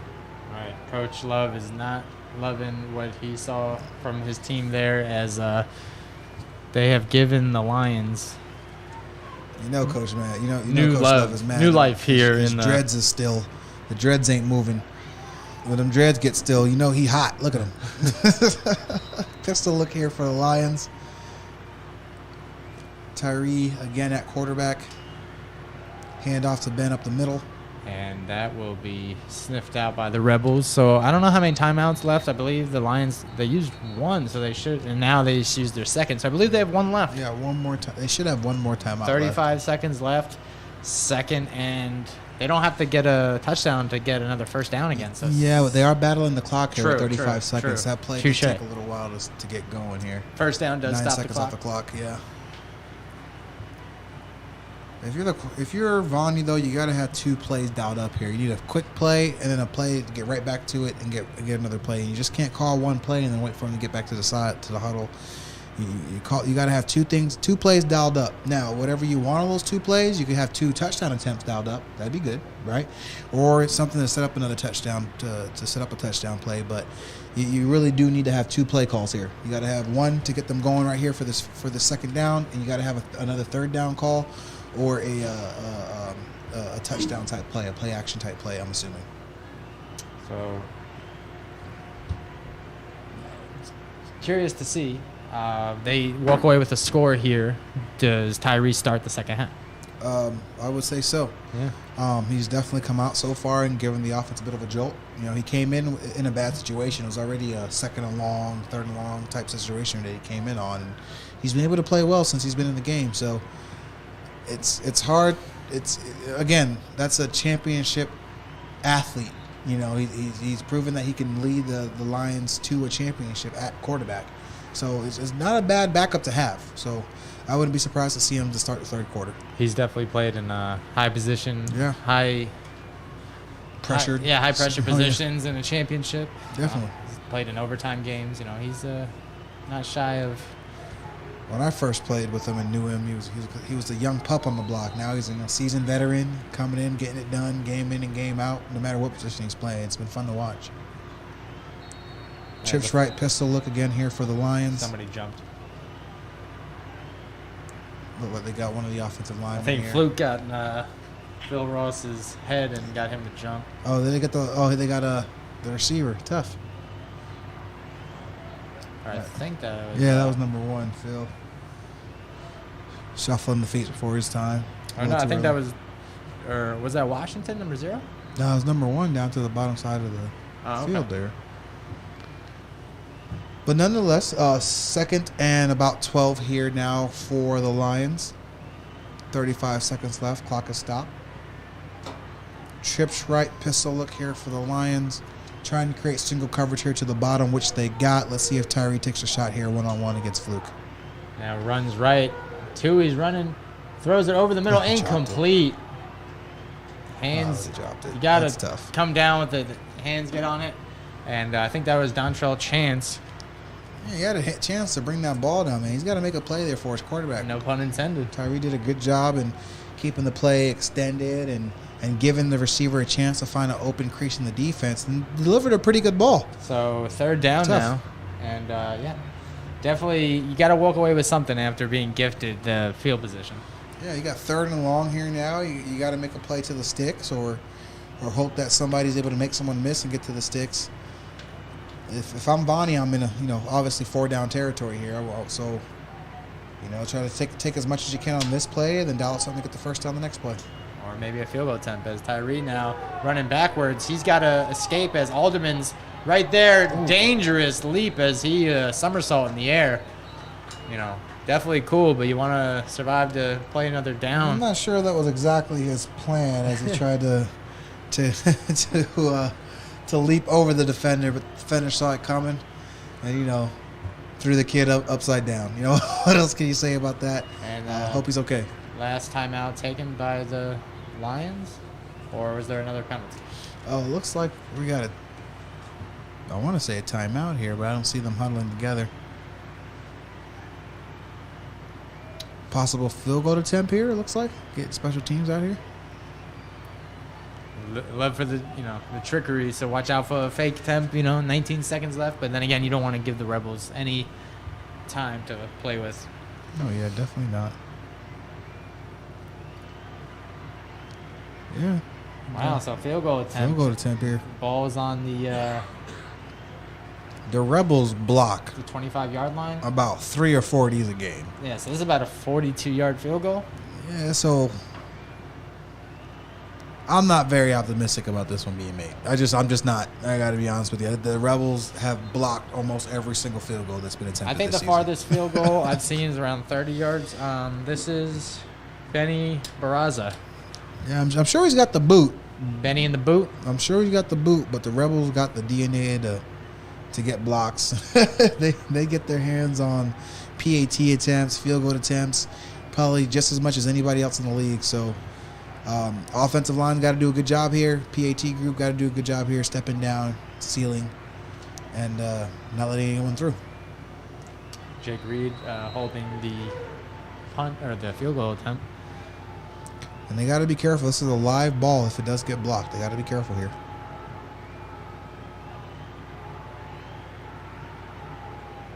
Snap, good snap. Hold. Good kick hold. Is it's good. Hey, so good kick. Good on you. Who was Benny the boot with a nice little field goal going into half. So 7-3 Rebels, and we got ourselves a traditional football game. Yes, JR. we do. 7-3 ball game now. 18 seconds left here in the half, so we got to finish up this half first. I'm predicting a knee here by the Rebels, but hey, I bet against him, and the man was like, hold my water, man. I got this. Good boot by him. Probably about, 40, 45 yards out, would you say? That looked to be about the 30.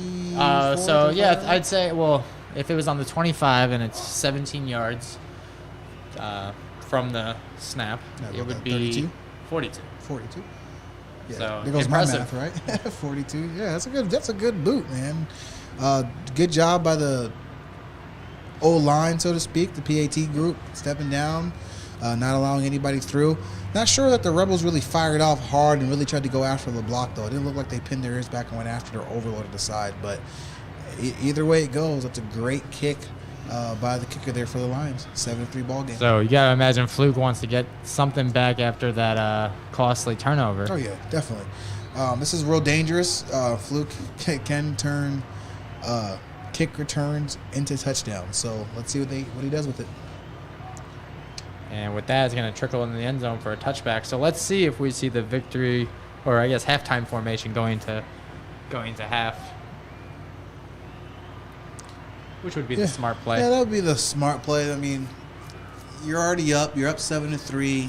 You managed to dodge a bullet with the muff punt return. Right. So get out the half with the lead. You got to kick the ball off to this Lions team to start the second half. So have a long talk to your defense about a 3 and out, and let's get on with the rest of the night. Try to get it done if you're the Rebels. As we definitely talked about them going to halftime.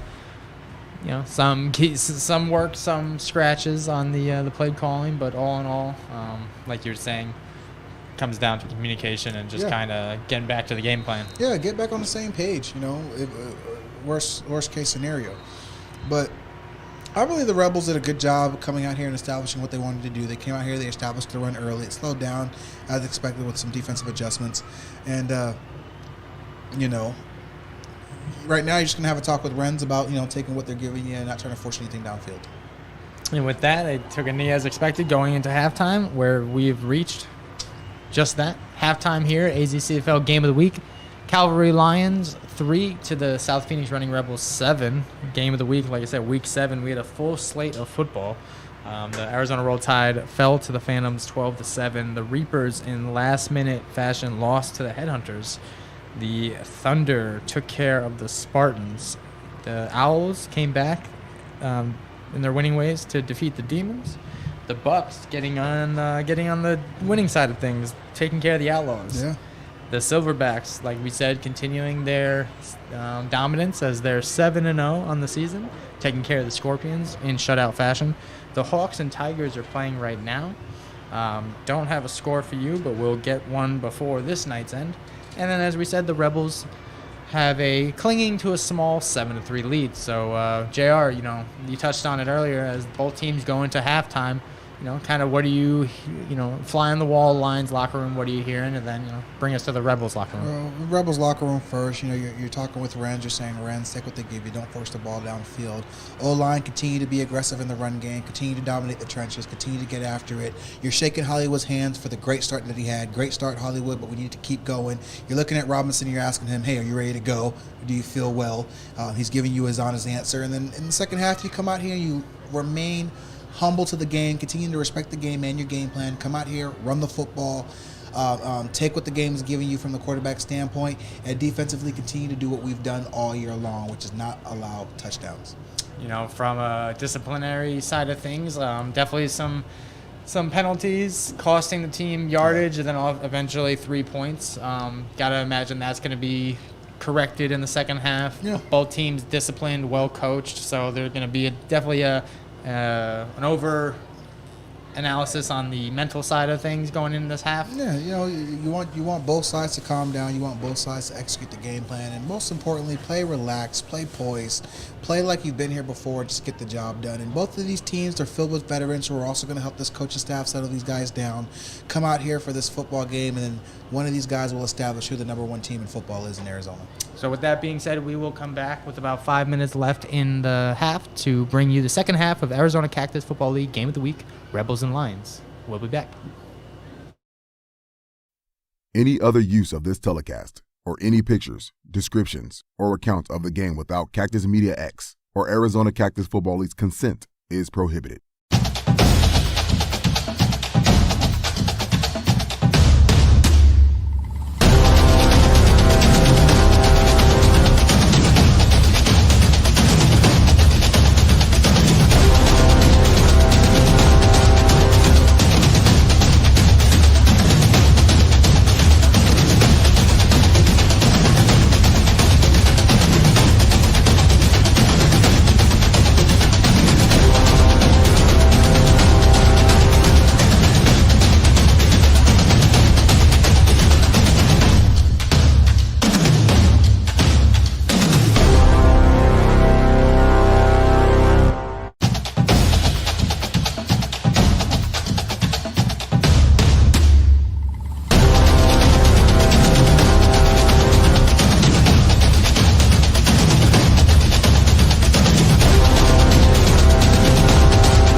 And welcome back to AzCFL Game of the Week. The South Phoenix Running Rebels have a close lead, 7 to the Cavalry Lions 3. I am Jesse Burke alongside J.R. Warner for the second half of what is number 1 versus number 2 matchup. So, JR, we saw early in this first half, it was, more of the mistakes mentally with penalties, setting the teams up in good field position, leading to 7 and 3 points for each side. And now we're back with a fresh 0-0 start, if you will. Yeah, it's fresh 0-0 start, so to speak. It is a 7-3 ball game, but both of these coaches are approaching the second half like it is 0-0. And speaking with both coaches, they did address the penalties. They had a chance to talk with their teams and spoke about settling down, playing within the game, don't try to get out of character, which a lot of those penalties were out of character penalties. So I expect that to be cleaned up the second half. Also, in speaking with Coach Love, he believes that he's got this Lions defense right where he wants them. He thinks that he can take advantage of some things that he saw in the secondary this second half. Look for them to get a little bit more passing going, a little bit more screen game going. And as far as the offense for the Lions, Coach Davis says expect a little bit more misdirection, some triple option, and a couple other things to kind of get this defense unbalanced going forward. Definitely, and as the fans settle down here for the second half, they're looking forward to an action-packed performance as, on paper, both these teams are, I guess, underperforming from a statistical standpoint. Oh, yeah, definitely. From a statistical standpoint, underperforming. But end of the day, these are two of the top teams around. So they're going to come out here and they're going to battle. Nothing's going to be given. You got to take it. Right. And with that being said,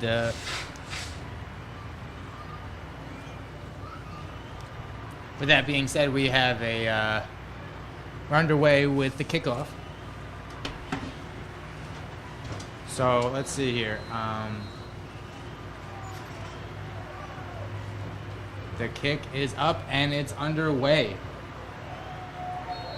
And that will trickle to the back of the end zone. So the Lions will set up shop here on the 25-yard line. And that's where QB Art and I don't know if Art or if Tyree Taylor is going to stay under the helm. But so far, like we saw, Tyree was picking up steam towards the end of the first half and kind of getting the team the momentum they needed.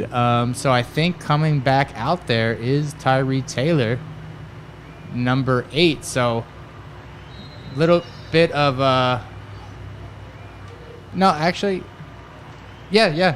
Tyree Taylor is under center. So little personnel change as the handoff is as Ben Williams is lit up trying to make a block for his running back, and he is blasted off his feet as we finally called Kenny Mitchell's number. So hats off to Kenny Mitchell playing through a foot injury, high ankle sprain, as the rapper Drake said. An ankle sprain is nothing to play around with. So definitely impressive for him to strap on and go against two full-grown men. As me personally, if I have an ankle sprain, I'm not even leaving the house. So shouts to him on that. So second down now for the Lions under new quarterback. Again, you got to understand Art, great quarterback, just not getting the momentum the Lions needed. As handoff to Ben Williams is fighting for extra yardage, getting enough for, I'd say, a 3 to 4 yard gain. Bringing up a third down now, and I'd say 3rd and 7, bringing up for the Lions now. Yeah, solid run there by Ben. Rebels defense showing exactly how fast they are, cutting downhill, making plays, wrapping up. Like I said, this team is so difficult to game plan for because you believe holes are there, and they get out their block and get downhill so quickly, and that's just another example of it. Ben having a chance to possibly make a big run and getting stopped short. Yeah, he definitely was feeling the effects of that block as he was trying to create a lane for his ball carrier, as the pass is incomplete. And batted down there by number 50. Who is that number? Oh, yeah, that's Alex. Big Alex Williams getting in there and getting a hand on the ball. Great job by him. Alex Williams, O-line. So 4th down now, and it looks like they're sending out their punting unit. So definitely a good start for the Rebels defense, holding their own and not letting the Lions crawl back into this early second half. Yeah. They got exactly what they wanted coming out to start the half, a 3-and-out. Now they give their offense a short field and a chance to make things happen. And as we saw, the quarterback, they're staying with Tyree at quarterback for so far the foreseeable future, as the snap has I guess the hold is no good, and he drops the ball. This is a live ball. I've not heard a whistle. Tui's running back to the house with the ball. Let's see what they score it. Touchdown, Rebels, as there was some confusion on the play. Flags flying, obviously. And I think the big confusion was the hold. The ball carrier were not able to contain the ball, and it just slipped out of his hands. And I did not hear a whistle. And, you take it to the house if mom's calling you in for dinner. And Tui did just that. And let's see if the score stands. And if so, the Rebels will be up 13-3 early in this second half. We talk a lot about how opportunistic this Rebels team is, and that's just another example of them being opportunistic. They see the ball, they see the goal line, they take the ball, they carry it over the goal line. Very basic stuff that you get from the Rebels. And exciting play for them. Unfortunate situation here for the Lions if this play does stand. Again, another turnover for the Lions, another bad situation for the Lions.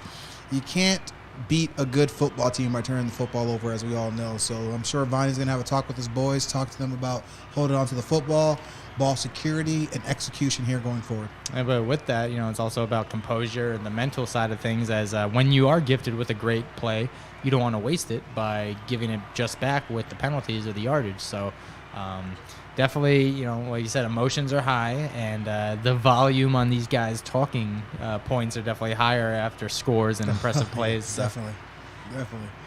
Whatever they're saying now, they're saying with emphasis. Oh, my God. And then after tonight, on social media, it's all caps. Oh, yeah, everything's all caps. All caps, exclamation points, memes, GIFs. GIFs, it depends how you call it. I think GIF is peanut butter. But yeah, GIF is peanut butter, but they say that actually is supposed to be called a GIF, like the creator of a graphic. Graphic integration file. Yeah, a GIF. Yeah. Or a GIF. Who knows? But with that being said, the Rebels are up in a jiffy. You know what I'm saying? And the cheese keeps spilling over. You know what I'm saying? It's not fall, but let's harvest some corn, if you will. Someone just got kicked out the game, it looks like, for the Lions, so that's unfortunate. Did we see who it was? They didn't get a number, but the typical, thumbs up, aggressive throw over the shoulder with the thumb usually means that you're someone's been kicked out, so... That or you're hitchhiking. Yeah, that or you're hitchhiking. But usually it's a thumbs up, which way you're going. Yeah. You throw it backwards, that means someone's out of there. True. So the Lions down on the scoreboard, about to be down on personnel, adding insult to injury. So we'll find out who was ejected, as they'll probably serve either a one-game suspension next week or at least a half. Yeah. So let's find out who that is.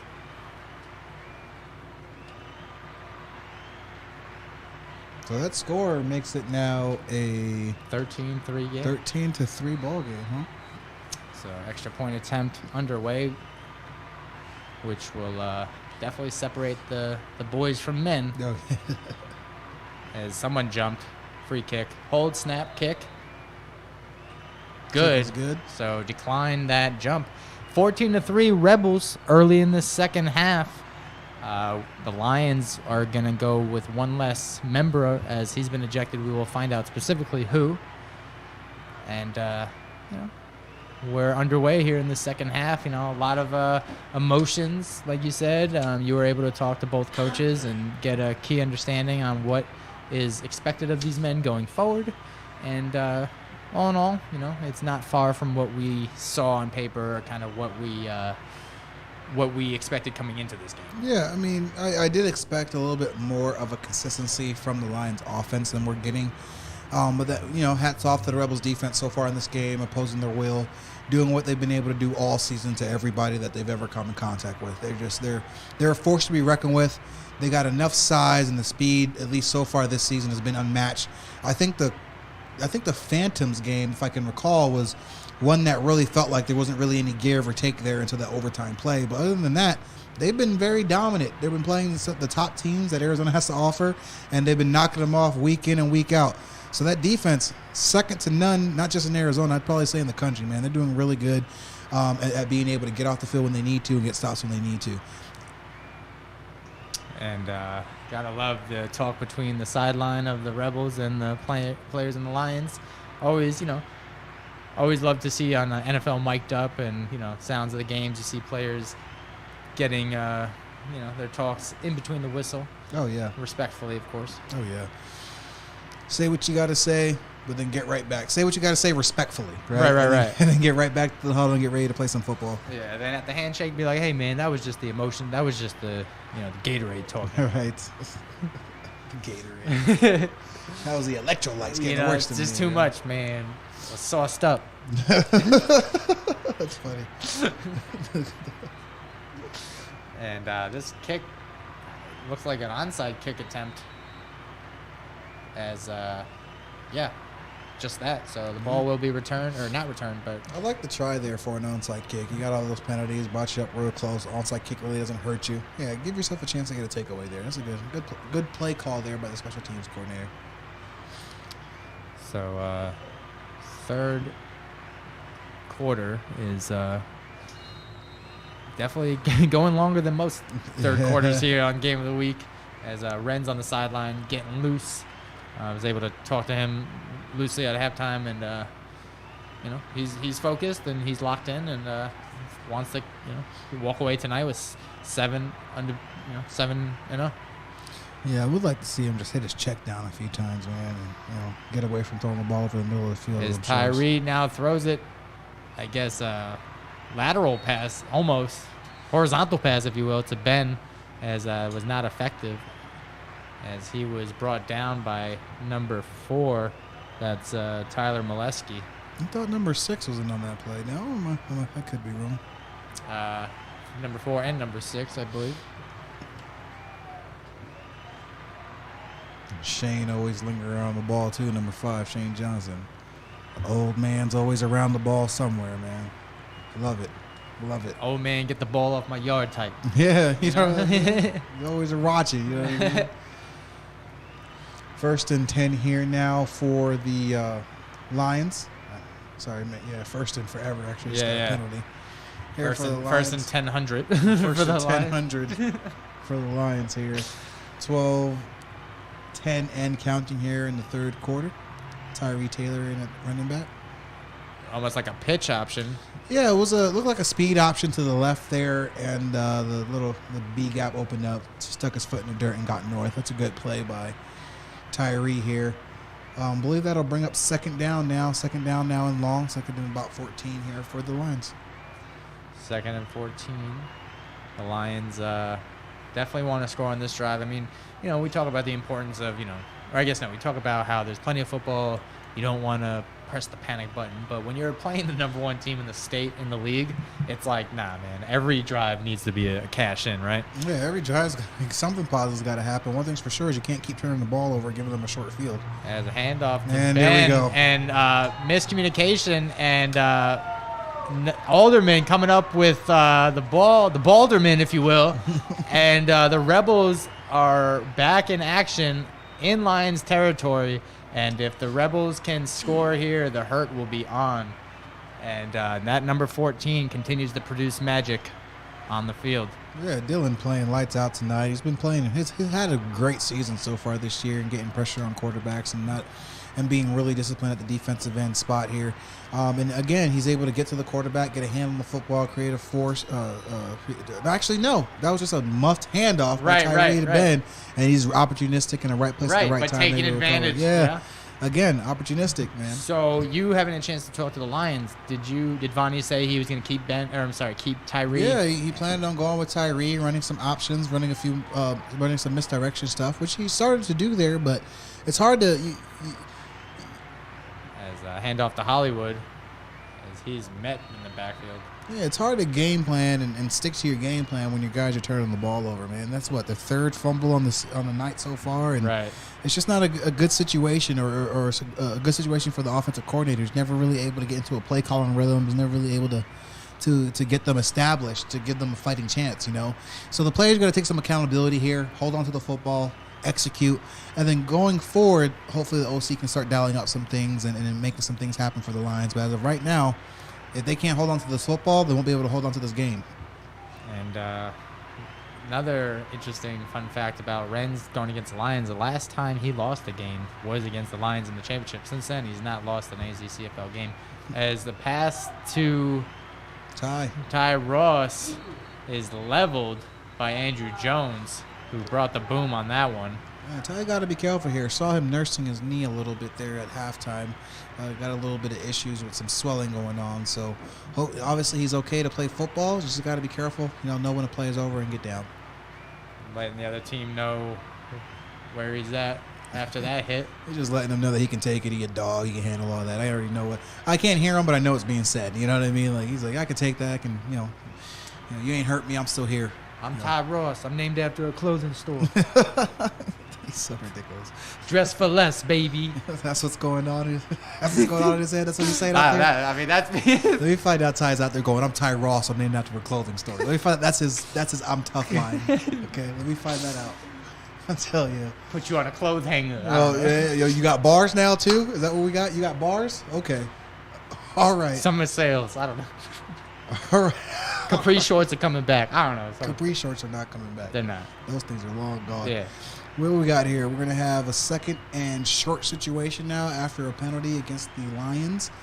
And now the Rebels are in this game can get out of hand quickly territory. Yeah, they I'm going to say we have new Lion King if the Rebels score here. Oh, my goodness. Here we go.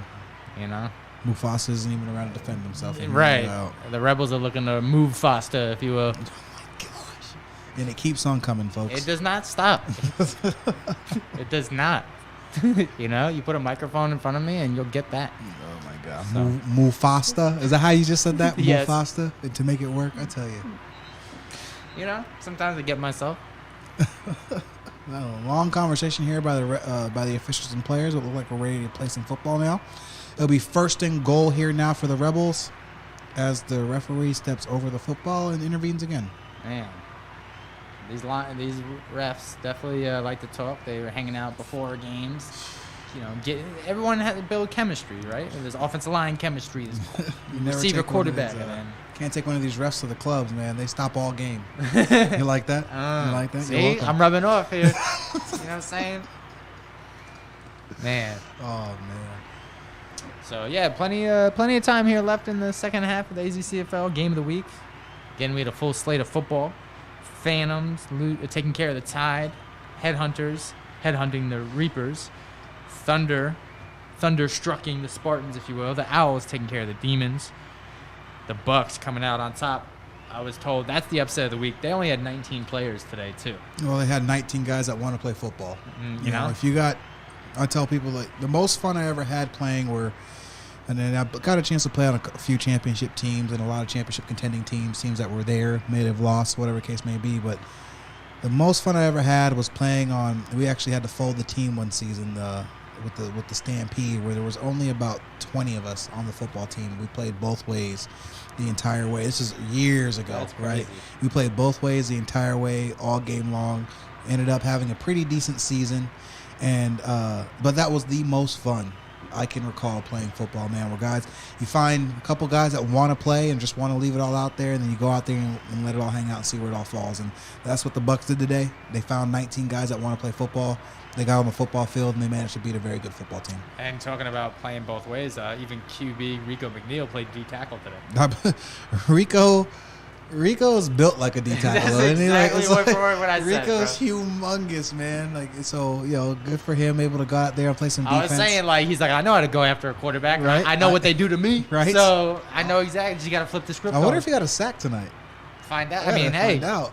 Did Rico get how many tackles did Rico have? He prevented them from having more points than them, That's so fair. he did his defensive thing. That's fair. And he played against a starting Outlaws O-line, I'm assuming. So, Yeah. you know, hey, hats off to Rico getting it done on both sides of the football today. That's impressive. I like that. I wonder when the last time Rico was on the defensive side of the ball. Got to ask him. Yeah. Probably like way back in high school. Not way back, you know. I'm not saying he's older. Yeah, you're not aging him. You aged. All right, 9:40 and counting here in the third quarter. The longest 4 minutes so far has passed by of a third quarter in game of the night history. It feels like, but trips right bunch here for the Rebels. Ren's running out to the right, throws on his back foot, complete, and he sheds both defenders and tripped up around the 5-yard line. That is Looks like that's Roderick Taylor getting back in the mix. Oh, So impressive catch, and then impressive 1-2 punch to shed the defenders, and then tripped up by his shoelaces around the 5, and the Rebels are in business. Yeah, big Rod Taylor up there, able to make a play on the football, make a guy miss, pick up a couple yards after that. Great play by the savvy veteran himself. Way to get it done. We got 4th and short here now for Who is just shy of the Rebels. Ty Rossi in that quarterback giving that wildcat look again. So Direct snap to him. is patient and gets. Let's see if he's able to get enough for the Yeah, first. he's got it. He's definitely And got it. Andrew Jones giving some extracurriculars after the whistle. So let's see if they give it. They gave it a first down. So 1st and goal for the Rebels as the clock continues to turn. And let's see if the Rebels can add to this lead. Yeah, Rebels here marching. Got the lines here pinned again. You know, back to the wall. This is gonna, in my opinion, from here on the outside looking in at the momentum of this game, it's gonna make or break this football game. If they get a stop here, we still got a football game. If Rebels are able to get a punch in here, it could get out of hand. I mean, they haven't proven they can sustain drives. They haven't had any big plays downfield. Really nothing truly going offensively here for the Lions. So this is a big defensive stand for them. 1st and goal here. Now Hollywood is brought back, almost bent in half, as we're going to see a flop become successful as they threw a flag. Number 42, Tevin Jones, and on the last play there on the stop. It's a great job by him. As Timmy Smith looking like an NBA All-Star selling the flop there. Oh, my goodness. But hey, whatever works. That was a flop king. Looking at his film a few years ago, one of the proud owners of this league, Mr. Raphael. Oh, was he? Oh, my gosh. That man could flop with the best of them. There's literally about 3 minutes of clip of him just falling backwards. It's like you're too big of a guy to be doing that. But referees would always fall for it, man. He'd flop, and then the flag will get thrown, and he'll look at the ref and look at the guy and go, I don't know what happened. But Yeah, hey, you tell me. man, listen. Shouts to Raph, man. I got the benefit on that football team for a little while, and the change moving because Raph flopped, so it worked out for us. If he was the Burger King, they call him the flopper. Oh, my gosh. Does that come with cheese, too? Better, because it's incomplete if it doesn't have cheese on it. We got 2nd and goal here now for the Rebels. Penalty now costing them, and them going back all the way now to their 15-yard line. So, the Rebels will definitely, the make Lions that will take 20-yard any help line. they can. As fake handoff, Ren's backpedals, throws it. Might be a flag, as Guy Brown is asking specifically for a flag and is not going to get it. So, nice pass, good defense, and bringing up a 3rd down now. So good all-around effort by everyone there. That's a great job there. I mean, with Tremaine Smith there in on the coverage. Guy did a good job beating him on the inside. Might have got away with a little hand to the hip there, but that ball, I don't think Guy would have had a chance to really catch that ball either or. But so great job by the DB, able to get a stop. So 3rd down now, and maybe we see if they can't convert here or score here. The coveted field goal attempt, as we've seen an impressive 42-yarder on the Lions' end.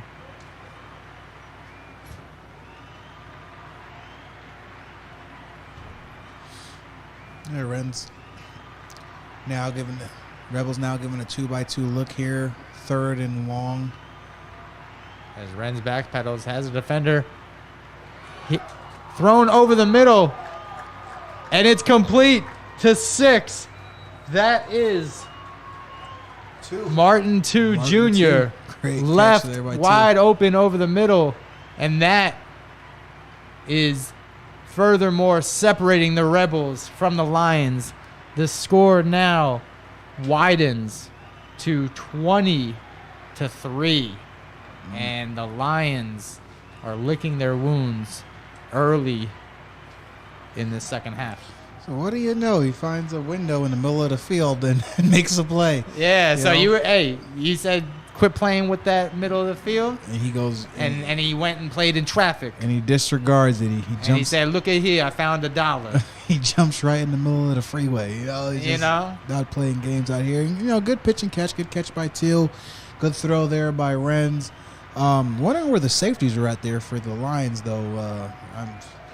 I'm sure if we rewind it back, I'm sure somebody took a false step or a bad read there. Curious to see what happened. Love to see that from Renz, man. He getting daps from his teammates on the sideline. He definitely a hard-headed guy. Or I'm sorry, like a humble guy. He has to live in the comment sections of people saying that his defense bails him out. He's not the guy, but right there, just kind of steps in the pocket, throws into traffic, and comes out with 6 points on the other end. Yeah, I mean, you can't play quarterback without tough skin. You know what I mean? It's the most scrutinized position in football. So hats off to Renz. He made some bad throws earlier in the game. Made some good ones, but he made some bad ones that kind of stuck out. But then comes out here in this third quarter and puts a ball on a rope to his receiver, Martin, too, and he's able to make a play. And with that, the Lions have a lot to talk about as, Vonnie went on record to say that if he ever loses, he was out-coached, not his players being outplayed. But I think tonight's a combination of both. Well, as a wise coach once said to me, and he still coaches it. He's actually coach of the Phantom. James Fisher said, players win games and coaches lose games. And Vonnie had a chance to be coached by that man for a very long time, as well as myself. And that's the model we picked up from him. It's like, as coaches now, as we come into the realm of coaching, me in the youth world and Vonnie out here with the semi-pro world, it's, and D-Will's under that branch too, played with him, and he's coaching the Bucks. And at the end of the day, you try to put your players in the best situations to make plays. When those plays are made, though, that's all players. It has nothing to do with you as a coach. That's all players making plays. And, when you lose, it's because you as a coach did not do a good job putting your player, who you've trained, to do a good job in the position that you put him in. So, end of the day, players win games, coaches lose them. And broadcasters call it. I'm Jesse Burke alongside JR1. 6:45 and counting here in the third quarter. Long third quarter on our hands here. A few penalties, few discussions here by the referees, but we're still trucking along here in the third. 1st and 10 here for the Lions, and they got to make something to shake ASAP, or this is going to get bad. Got a 21-3 ball game now. Lions take the field, showing a 2-by-2. Looks like, is that Art back in? Yeah, Art's back in at quarterback. Throws it incomplete as he's met. I'm trying to get a score on the Hawks and Tigers game. Alderman in there again with a hit on the quarterback, getting a lot of pressure. He's finding himself in the backfield a lot. Dylan's out there balling, ladies and gentlemen. He is, I was going to say, all over the field. Alderman, we're not buying with it. That all one, right. That one. And with that, that's just got a reach. 0-0 halftime score of the Tigers and Hawks. 0-0, huh? Yeah. As the Hawks of, the Arizona Hawks versus the Avondale Tigers. Yeah. So, little green and blue versus red and white. As 54 is on Arturo, has to just dump it off to Ben, and incomplete pass as Arturo and gang continue to look flat. Yeah, they are just running for their lives. They can't block these defensive ends. They're just having a hard time with the outside pressure, man. They're getting right into the backfield every single time, forcing these quarterbacks to scramble, which isn't Art's real strong suit. I mean, he can run the ball, but he's not looking to do so. He wants to get the ball downfield and out of his hands. But shout out to Dylan, Mr. Alderman, and the rest of the gang for getting after this quarterback the way they have, as well as Tyree. Tyree had a couple good runs, but for the most part, they've done a good job keeping these guys contained. Definitely. And the Lions need to come up on the better half of this drive as we're entering the territory. If this was Madden, you hand over the controller Right. after the score. So Arturo running right, dumps it off to Ben. Ben's got to make something shake, and he is pushed out of bounds. And a whole lot of sideways movement from the Lions, but still kind of being kept in their corner, if you will. They're at the good Lions' job there den. by number 11, Jakari Rogers, able to get in there and force Ben out of bounds. Great play by him. The speed of the Rebels really starting to take over this game defensively. The Lions just really don't got much of any room to go. The second a guy catches the ball, there's a guy there to hit him, a guy there to knock him out of bounds, get him on the ground. Rebels doing a very good job at using their speed and athleticism to their advantage versus Lions defense, versus Lions offense. So coming up with a punt now. Definitely looking to move the Rebels as far back as they can, as the saving grace for the Lions so far has been the penalties and some of the mistakes, self-warranted, inflicted mistakes by the Rebels. So 18-point lead here late in the third quarter. Rebels, let's see what they come up with. Good boot. As this will be returned by Fluke, and he's dancing around the 40-yard line. Flag is thrown. He steps into a pocket of blue jerseys, looking like a blueberry patch around the 50-yard line. But a flag thrown, so let's see what the call is, if this is coming back or moving forward. Yeah, in on that play, number 33, Fred Campbell, number 12, Zach Price, and one other jersey, number 4 as well was on that play, Eric Lopez. So great job by those boys getting downfield and making a play. Zach Price, former running back of the Spartans. Yeah, Zach Price, former running back for the Spartans. Yeah, the price is right. Well, I guess apparently not in the East Valley. Shouts to Bob Barker.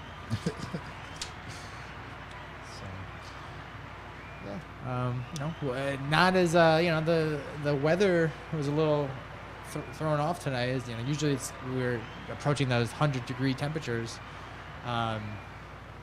but tonight's been a little not brisk, but the wind factor has been helpful.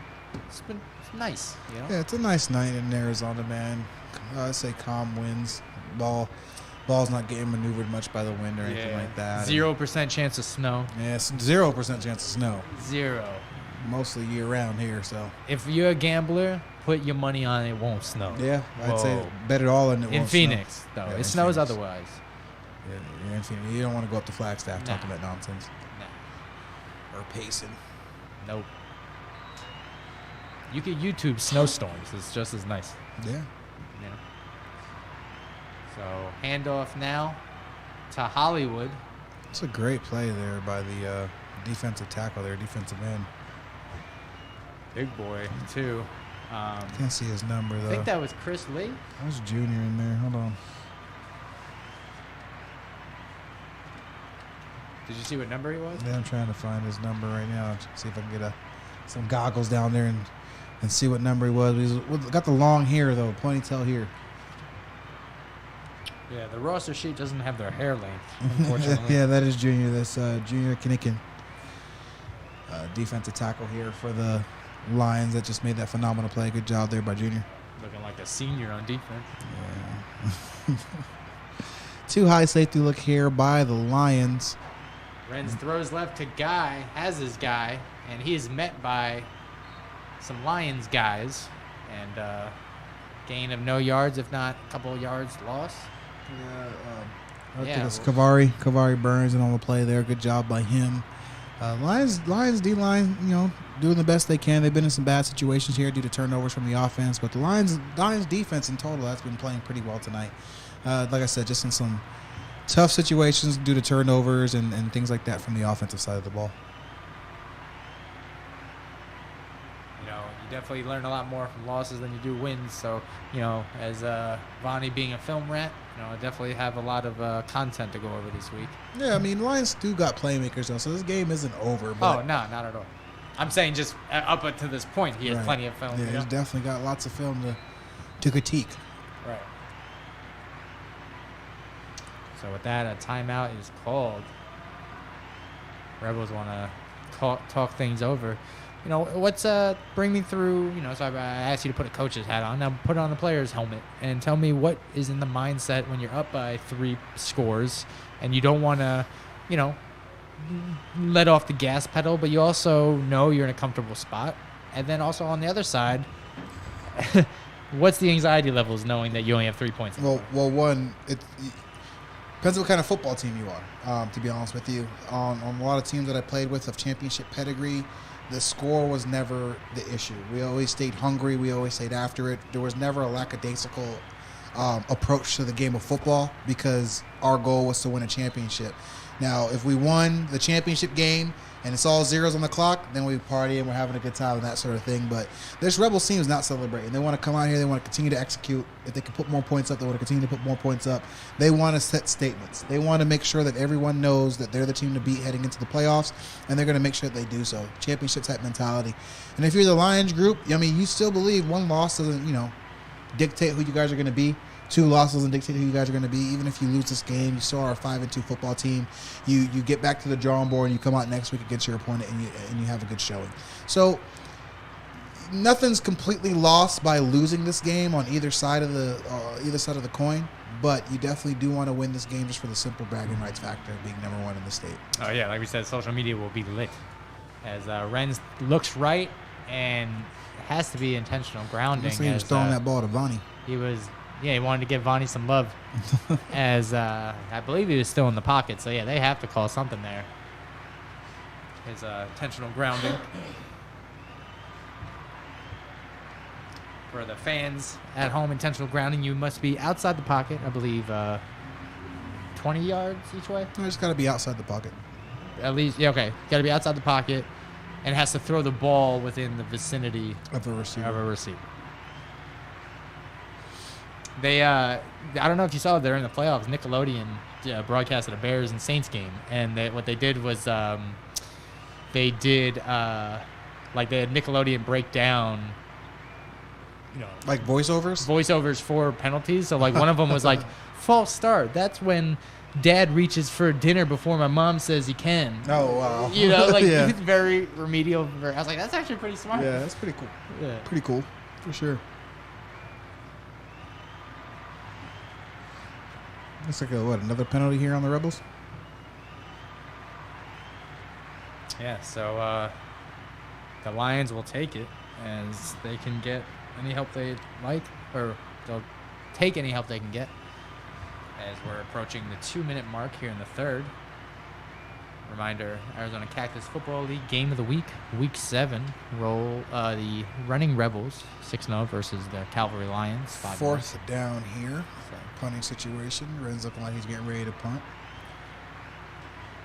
The Pooch Punter. Hey, but he can boot that thing. He's got a good leg on him. Yeah. My man does not skip leg day as he sails that thing into Rebels territory. And the receiver was met by number 11, Jakari Caldwell-Rogers, JCR, in on the stop, where the Lions, great field position, so they really want to turn this game around. It starts here. Yeah, a minute 39 left right now in the third quarter. If there's ever been a chance to try to make a play or try to get back into this football game, this would be it. You got a short field. You're in opponent's territory. If you're the Lions right now, it's definitely a key time for you to come out here and try to execute, try to get back into this football game down a few scores. Yeah, and as we know, there's no 18-point score, so you chip away, and eventually you try to get back into this game. But it all starts with the composure, not adding to the penalties, and then obviously the play calling. Quarterback change. Got Tevry back in at quarterback now. So they definitely like the energy he provides as he goes back into the pocket, has to dance around, and is stopped. So all for nothing. Back to the yard to gain. Or no, actually about 2 yards lost on that play. So 2nd and 12 now. Yeah, good play there by number 80, Ben, getting in there and making a play there at the defensive end spot for the Rebels. Not allowing Kyrie to get those wheels turning and get upfield for a big gain. It's a great individual play by that young man there. Hats off to Ben. Yeah, Ben's got the last name of like an aged beer, Wolfschlager. Or like a German military leader. Yeah. Or both. Yeah. 2x2 pistol look here for the Lions. As somebody may have jumped early, as the handoff to Ben, as he is rumbling his way to the line to gain, but the ball is on the ground. Might have popped out there. No whistle yet. Yeah, that ball might be on the ground there. They're fighting for it. Not the typical Ben Williams we've seen.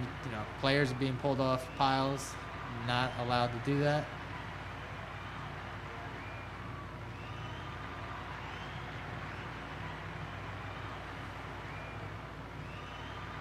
All right, still going to remain Lions football here, and not a big turnover like the Rebels were anticipating and hoping for there. That turnover could have been huge. Could have been the self-inflicted dagger. Yeah, definitely. So it looks like we're approaching the fourth quarter here. 18 seconds and counting here on the clock as we count it down. 3rd and long for the Lions to begin the fourth quarter. I don't believe they're going to play here to end the third. Yeah, and with that, man, it's crazy to think, man. Little over a year ago, COVID pulled the rug under the 2020 season, and it felt like, forever to get back in the booth. And with that being said, we've reached the fourth quarter of week 7 of AzCFL. So time flies when you're having fun, man.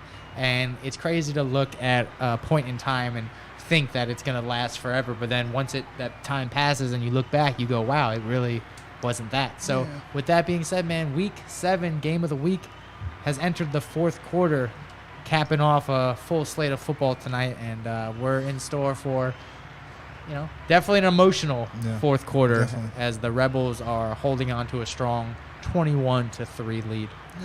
Hats off to our commish Matt and Raphael and the staff behind the scenes that worked so hard on doing everything they could to make sure that we were able to have a season this year.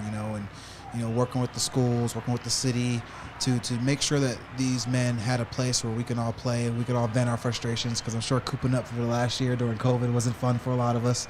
And, a lot goes on behind the scenes that players and coaches and, teams don't get to see, that these guys work night and day to make this thing happen. So hats off to the commish, hats off to Raphael, the behind-the-scenes staff, for giving us a chance to come out here and broadcast this game, and for these guys to come out here and play and coach the game they love. Definitely is. Weather permitting, Arizona is great to have year-round football, and our season, starts up right when the NFL season winds down, and just continue the love of the game from all aspects, the player, production, personnel, and people. Yeah, Before I asked to come up here to this booth, man, I was just home on Saturdays, man, missing football. So I'm happy and grateful for the chance to be out here talking about what I love to talk about, football. So we got a trips look, pistol here for Tyree. Looks left, looks right, has to switch positions, throws left, complete. Has this guy, Dre Capone, shakes the defender, and looks like he will get into the end zone. So impressive big man play to shake the defender and not go down. And the Lions, just like that, are holding their horses as the refs are talking about something, as there may be a flag down. So, again, anytime you're running around and you're improvising like that, it's always dangerous for those old linemen. Hopefully they didn't get somebody with a chip. Oh, yeah, they got him with a peel back. And unfortunately, we're going to take 6 points off the board. So impressive play by Dre Capone. Big man ball to get by both defenders, and, kind of had a player on his coattails riding his jersey all the way to the end zone. He said, welcome to my house. Here's 6 points for you. Took him for a ride. But unfortunately, all for nothing. Talk about practice. It was a free Uber ride. Yeah. Thanks for that jog, if you will. Good job by Tyree keeping the play available just in the midst of all that, man. Nobody getting to him. There was a reason. Somebody was doing some holding. So, good job to improvise. Unfortunate situation getting the holding call against you. But 3rd and long, still got a chance to make something happen here with 14:30 and counting left in the fourth quarter. So, a third and 2 football fields, if you will. Yeah. And somebody jumped and the flags are flying. They're probably gonna get Alderman here again, Dylan. I gotta think, man. Refs before each game, they gotta like square up in the mirror and be like, "Oh, I'm gonna throw the flag like this." Oh my god. Oh, I'm working on my form. You know, getting loose in the gym. They're reaching for their belt and Oh stuff. my goodness. No, what gets me, referees in general, what gets me is like the NBA refs, man. You ever seen an NBA ref call a blocking foul? They are the most dramatic. Yeah, you know what I mean? Yosemite Sam with the Yeah, it's like, bro. are you kidding me, man? They jump right in there, forearms pounding the side of the hips. It's a block. You're like, oh, you're animated, buddy. Yeah, bro. You're very animated. I mean, you gotta imagine, these referees 4'8", and then the basketball players are 9'3". They need their voice to excel somehow. As Tyree steps in the pocket, throws it, has Capone again, and they got away with some a holding there, as grabbing the guy. yeah, he 3 defenders on him, and Capone again wanting to go back to that play that worked, but unfortunately it's a 4th and Flagstaff for the Lions. So. I remember a conversation with Drake Capone about a year and a half ago. I was coaching with the Spartans, and he was one of my defensive backs, and he said, "You know what, coach, I could play offense." I said, "No, you probably can. You're a great athlete, but I guarantee you're a way better DB than a wide receiver." So I got to watch some film on him playing some flag football at wide receiver, and he's a very dominant wide receiver in flag. I was like, "Yeah, that won't translate out here." He said, "Okay." And so far this year for this Lions team, he's been one of their number 1 targets. So shout out to Dre, man, believing in your abilities and getting it done. You're having a great season. Keep it up. Good punt. Hanging up there high. Down by the Lions. Looks like around the 16-yard line. So 13 minutes and 16 seconds left in this contest. It's definitely not the score we anticipated. Definitely the energy and the emotional levels we anticipated.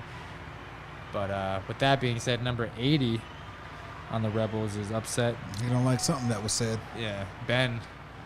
Hopefully he didn't hear us making fun of his last name, We're just making fun of it, per se. Yeah. Making fun with it.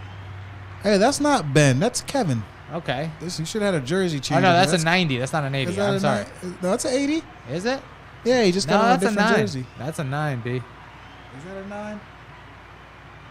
That's a 9. A very weird, my art teacher back in public school would fail me for that 9. They don't even have a 9 on the roster. They don't have a 9 on the roster. But that's a 9, the way it's cut. I could be wrong. I wear very thick glasses. Very thick, guys. Very thick. Like this can see actually into next week's game. Somebody come get me out this booth, man. Oh my gosh. Oh. You can see next week's game. Yeah, I gotta make you feel good, man. You feel good, you broadcast good. True. Yeah. I guess.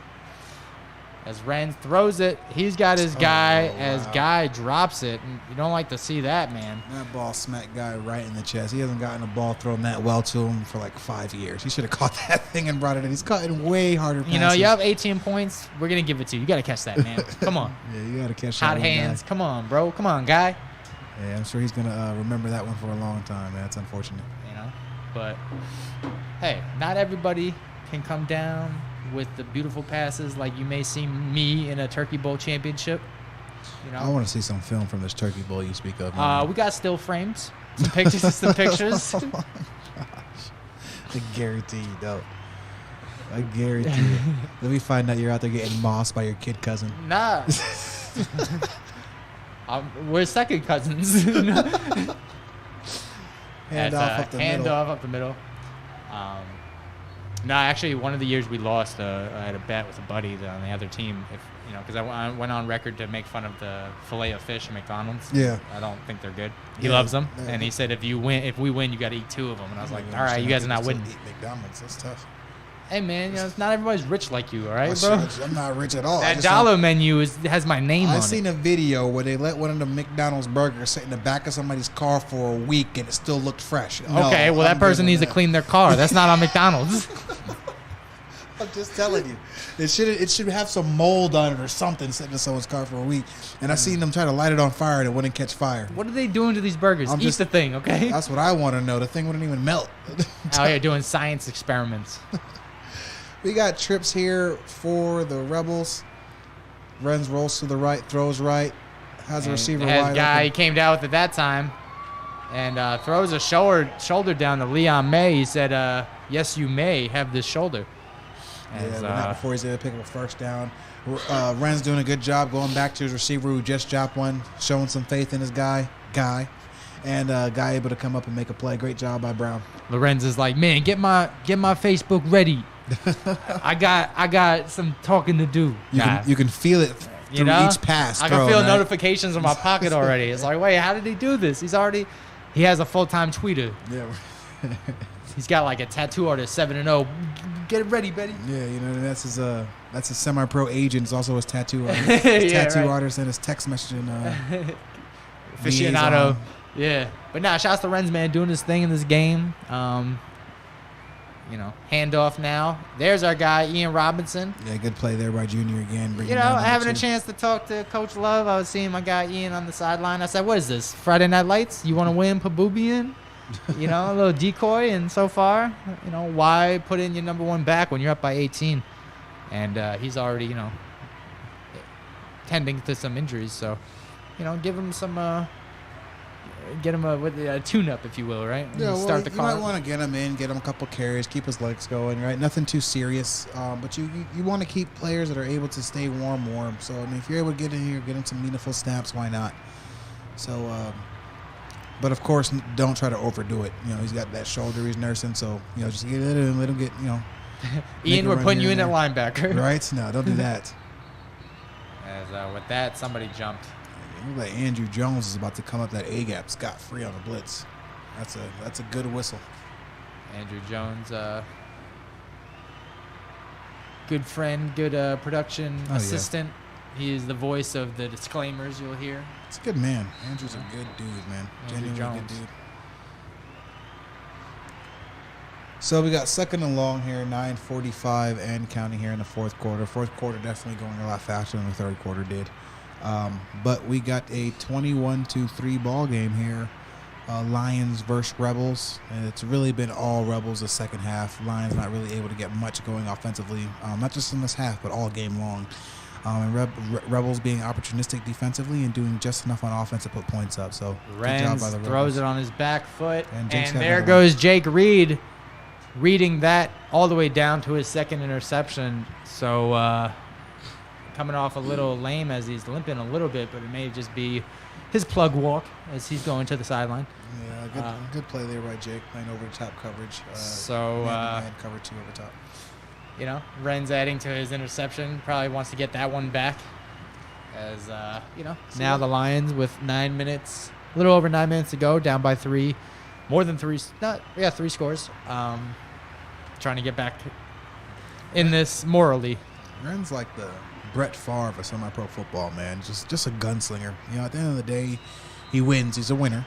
But, man, he throws a lot of interceptions. And come playoff time, if there's one Achilles heel, so to speak, for this Rebels team, it could be the pick six factor that Renz brings to the table. His ability to be wild with throws sometimes and kind of force issues downfield could end up resulting against one of these powerhouse teams in a touchdown, and a game-deciding touchdown come this playoff time. So hopefully he reins that in here going forward. But as of right now, the Rebels are rolling and he's loving it.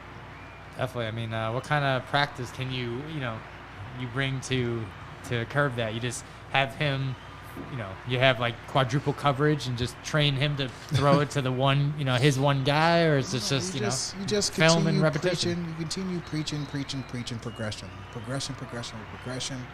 and don't be afraid to check the ball down. That's what it comes down to. And some people say, Renz is a guy who's always trying to avoid sacks as well. You got to remember that sometimes taking a sack isn't a bad thing.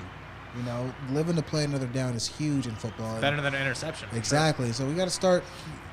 Yeah, Alderman's jumping. Oh, he came by, boy. He was looking like he was licking his chops trying to get a hand on Tyree. Man, Alderman wants all the smoke. Man, he does. He's not playing no games out here tonight, man. Number 14, man. Left tackle is having a hard time blocking him all game long, and he's just enforcing his will out here. He's doing a great job, having a great game for this Rebels defense. With that, moving the chains, though. So, first down for the Lions. we enter single-digit minute mark here in the fourth quarter, AzCFL Game of the Week.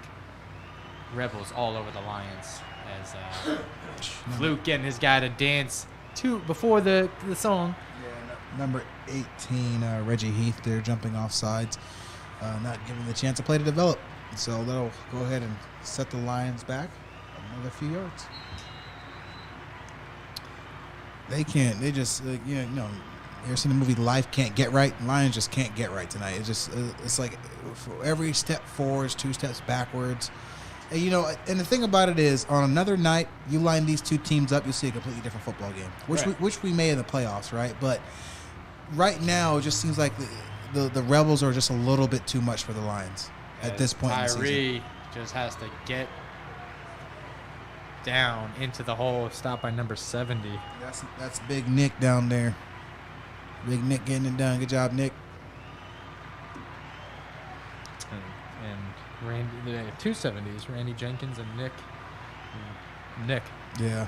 You know, just another situation of the offensive line just not able to hold their blocks, sustain their blocks against this front 7. They're just having a hard time here in the trenches, being able to create lanes and creases for them. There's been no big runs for the Lions that they're used to. They're used to having very big runs game in and game out. They're just not having any of those. Yeah. No success in the run game. We did see Kenny Mitchell's number called a couple times, but, you know, again, he's still ailing that high ankle sprain. And, nothing working for the Lions tonight as the pass over to... That Dre again? Yeah, Dre Capone, who ditched the knee brace, now down in a blue sock. So, yeah, but I think his knee brace was on his left knee. He might have his knee brace on underneath it all. Oh, okay. Who knows? Add to the drip. Gotta look good, feel good, play good. 6:30 and counting here now. Not very many stoppages in time here as Lions still trying to make things happen, but I think they pretty much chalked this one up, just running the football and letting the clock run. Yeah. I don't think. Yeah, they didn't. They had the. Let's see, the pass to Capone over. He's riding the sideline, gets past the first guy, is met by number 4. That was a great open field tackle. Tyler Molesky. By Tyler. Good job. Open field tackling Dre one-on-one. Dre having a really good game. Good route running, good hands. Been able to catch most of the balls that's come his way. He had one that was overthrown on a corner route, but other than that, he's made the most of his touches here tonight. He did have that touchdown called back as well. Yes, he did. As Tyree has to spin around, find something, throws it, complete. Now he's down. His knee was down. That is Phil Ross on the catch. So Tyree doing a good job improvising, keeping plays alive, keeping his head downfield. Out of both quarterbacks tonight, between Tyree and Art, man, I mean, Tyree's looked good when he's had chances to make some plays down the field. Every time the offensive lines give him any sort of time or he's been able to create time for himself, he's been able to make some positive things happen. But unfortunately, he's had a fumble. Art had a couple fumbles, and along with the pick thrown by Art. So 5:53 left in this game, man. Let's check the Hawks Tigers score, see if anything has turned up on that game. Let's see. Yeah, last score update was the 0-0 halftime score, so we'll get that for you before night's end. But the talk of the town is going to be the Bucks, man. Obviously, the moral victory as they're outside the playoffs. A team that's kind of going unnoticed now and has 2 back-to-back big wins is the Thunder. Keep an eye on the Wing T Bandits over there, getting it done, man. Wing T style of play that they're running over there offensively. You usually don't see it in semi-pro football. It's usually ran a lot at the youth level, high school level. A lot of teams are getting away from that style of play, but they've been able to be effective with it these last couple weeks. And then you pack that, then you mix that up with Thunder defense that has been perennially year after year after year a top defense and really solid defense. So hats off to the Thunder getting that ball rolling, getting 2 very big wins back to back. Now we have a conversation about the Thunder making playoffs and being in the hunt. Yeah, and again, they also have really cool uniforms, so love to see that. You in these uniforms, man. Hey, you look good, you play good. A handoff to Ben as he wants to get something going for his team. Dylan is playing lights out. Great tackle again by Dylan, tripping up Ben, not allowing him to get outside and get some more yardage there. He is absolutely having a phenomenal game in run support and pressuring the quarterback, getting off the edge. He is playing lights out. They haven't found an answer for Dylan all night. Top 5 defender tonight. Dylon, and Dylon. He spits hot fire. He spits hot fire on defense. Gosh, I tell you. Look at him off this edge. He is so quick. Tyree dumps it off to Ben. And Ben is met by a big hit. black and yellow. Rebels going down, stopping Ben in his tracks. Yeah, you said Ben is the engine. Engine failure, I guess. Engine failure. It didn't come with no oil. It's seized up. You know? The engine's The seized Benjin, up. if you will. Yeah, it's got some rust in there. It needs a good detailing. There's a lot of situations going on right now with the Lions offense, unable to really move the ball here against this Rebels defense. But then again, like we've said, man, this Rebels defense has been stingy all year. Nothing was going to change tonight. They were going to be stingy. They were going to come in here and they were going to try to impose their will. And the Lions will go back to the drawing board after tonight's game, figure out what some things that they did good was, something that they did bad. Dangerous, as that almost kept alive into the hands of Jakari. Dre going back to his defensive routes and just batting that thing down. But, could any longer lived that ball, it could have stayed alive all the way into the end zone. Yeah, that ball float any longer, man, and we got a 27-3 ball game, man. Fortunate situation for the Lions and not turning that into an interception. Unfortunate for the Rebels, as I'm sure with 4 minutes left in the fourth quarter, they smell blood. They know they pretty much got this one in hand, and when you smell blood and you're a contending championship team, all you want to do is pad the stats. So I'm sure he wants that one back. So now Tyree steps up in the pocket, has to run, and is brought down. Good run to get the first. So, call your own number and get the first. So, Lions now extending the series and trying to get in this end zone before this night's over. Yeah, number 11, Jakari Rogers in there. Jakari Caldwell Rogers in there on the stop, tripping up Tyree. Tyree throws it. Does he have Capone? I think that's a touchdown. Let's see what they call it. Did that hit the ground or was he in?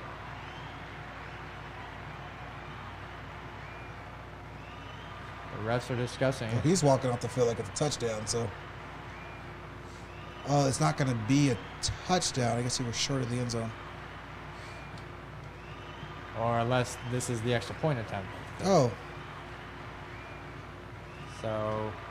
Okay, looks like they are calling it a so touchdown. So great job, Lions. Gray. No signal there, So, but I guess we got a touchdown. you got to fend for ourselves. So the score 21-9, extra point attempt from the Lions underway, and this game is not over. No, not over yet. Now you're down 2 scores. Got 3:37 left here on the clock. Got to get this onside kick. If you don't, you got to get a quick 3 and out. Okay, then you got some timeouts to work with to see if you can get another score and another onside kick try. So we got a chance. Like I was saying, the Lions were not going to be shut out of the end zone tonight. Is the snap, hold, kick, good, flag down though. A little bit of chippiness out there. The Rebels don't enjoy giving up scores, and they just gave up one. So letting it be known how frustrated they are about that one score that they let up today.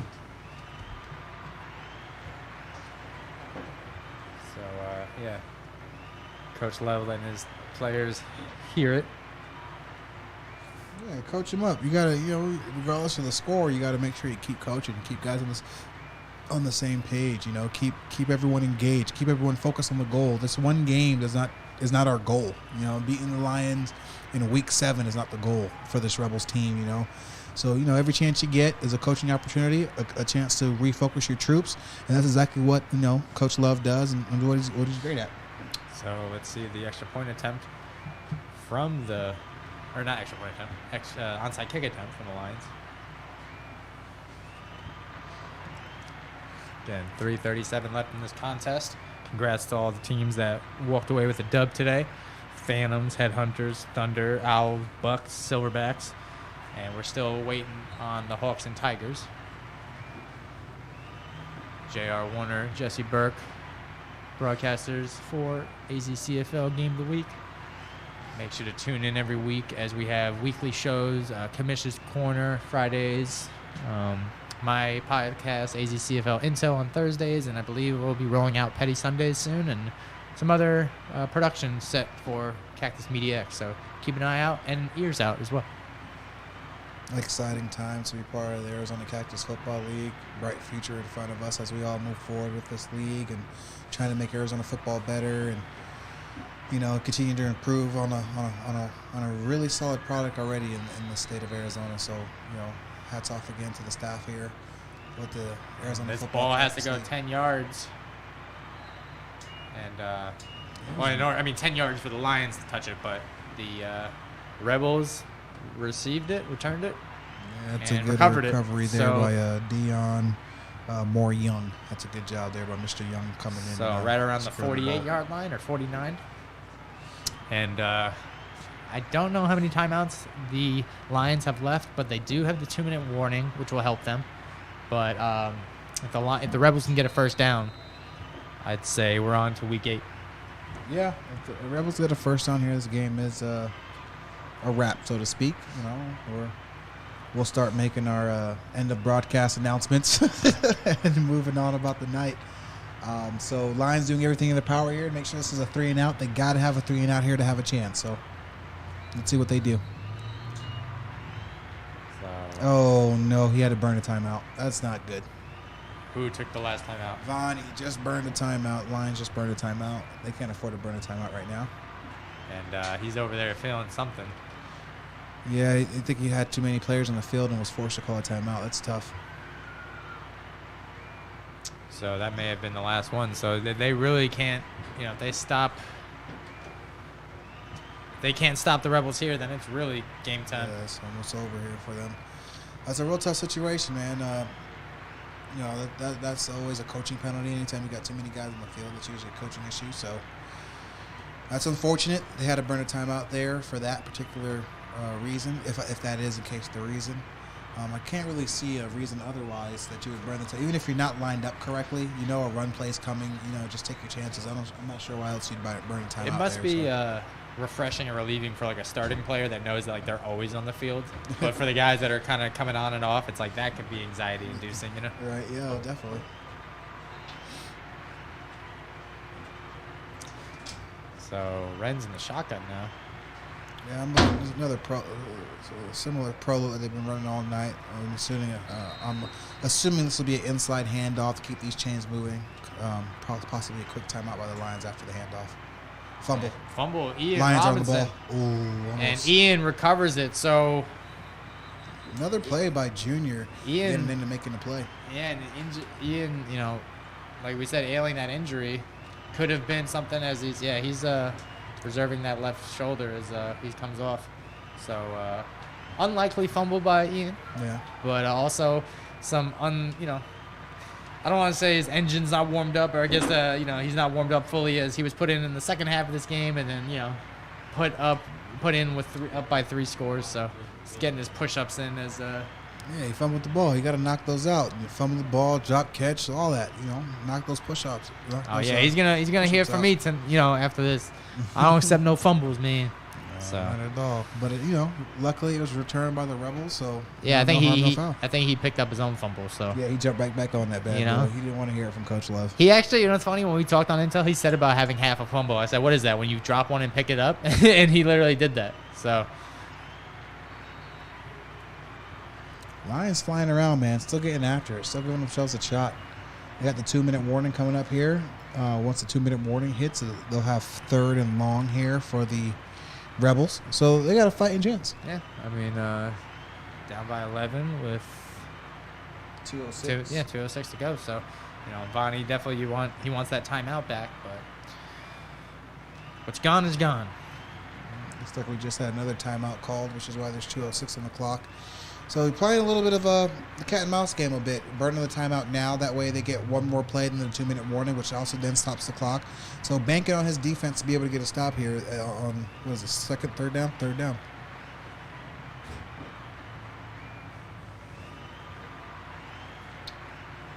Want to again give thanks to everybody that made this production possible. Got Donovan here running production. sound and visual. We got our, Jess running cameras up top. We got Commissioner Matt Archer running camera as well up top.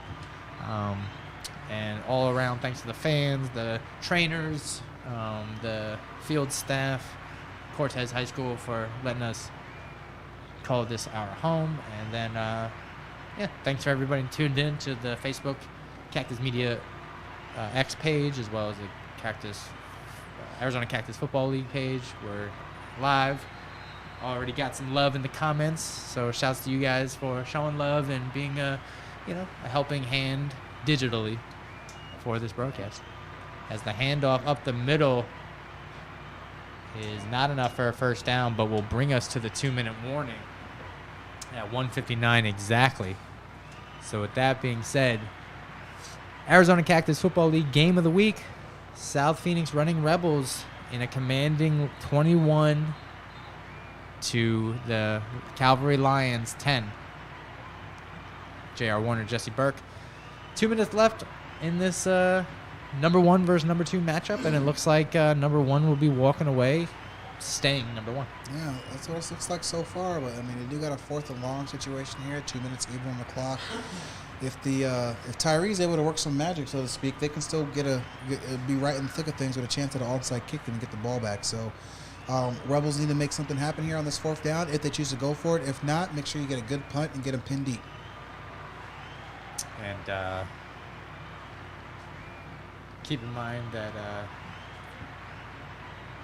the Rebels, they came off with that one interception from that pass from Art. So, right. They're hungry for more. But I know Fluke is itchy for another pick 6. So. Oh, yeah, definitely. Fluke's always lurking around the ball, always wants a chance to grab one and take it back to the house. So, when the Lions get the ball back here, if they get the ball back here, they got to be real careful in understanding where that man is on the field and trying to not put him in a situation to be the hero. And Alderman also is wanting to put the clamps down on this game as well. Oh, yeah, Dylan, if he gets a chance to get off that edge and light one of these quarterbacks up, he's definitely going to do it. So, looking forward to seeing how this game ends here now. 2 minutes left. The real question is, what do I have for dinner after the game? I mean, your options are limited. They are. That's Applebee's. Nah, eating good in the neighborhood. Yeah, come on, eating good. The Applebee's.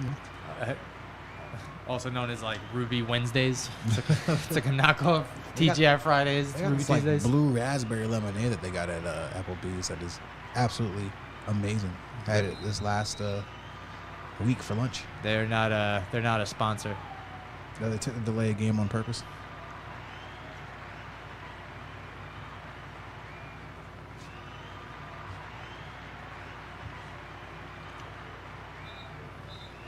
So let's see.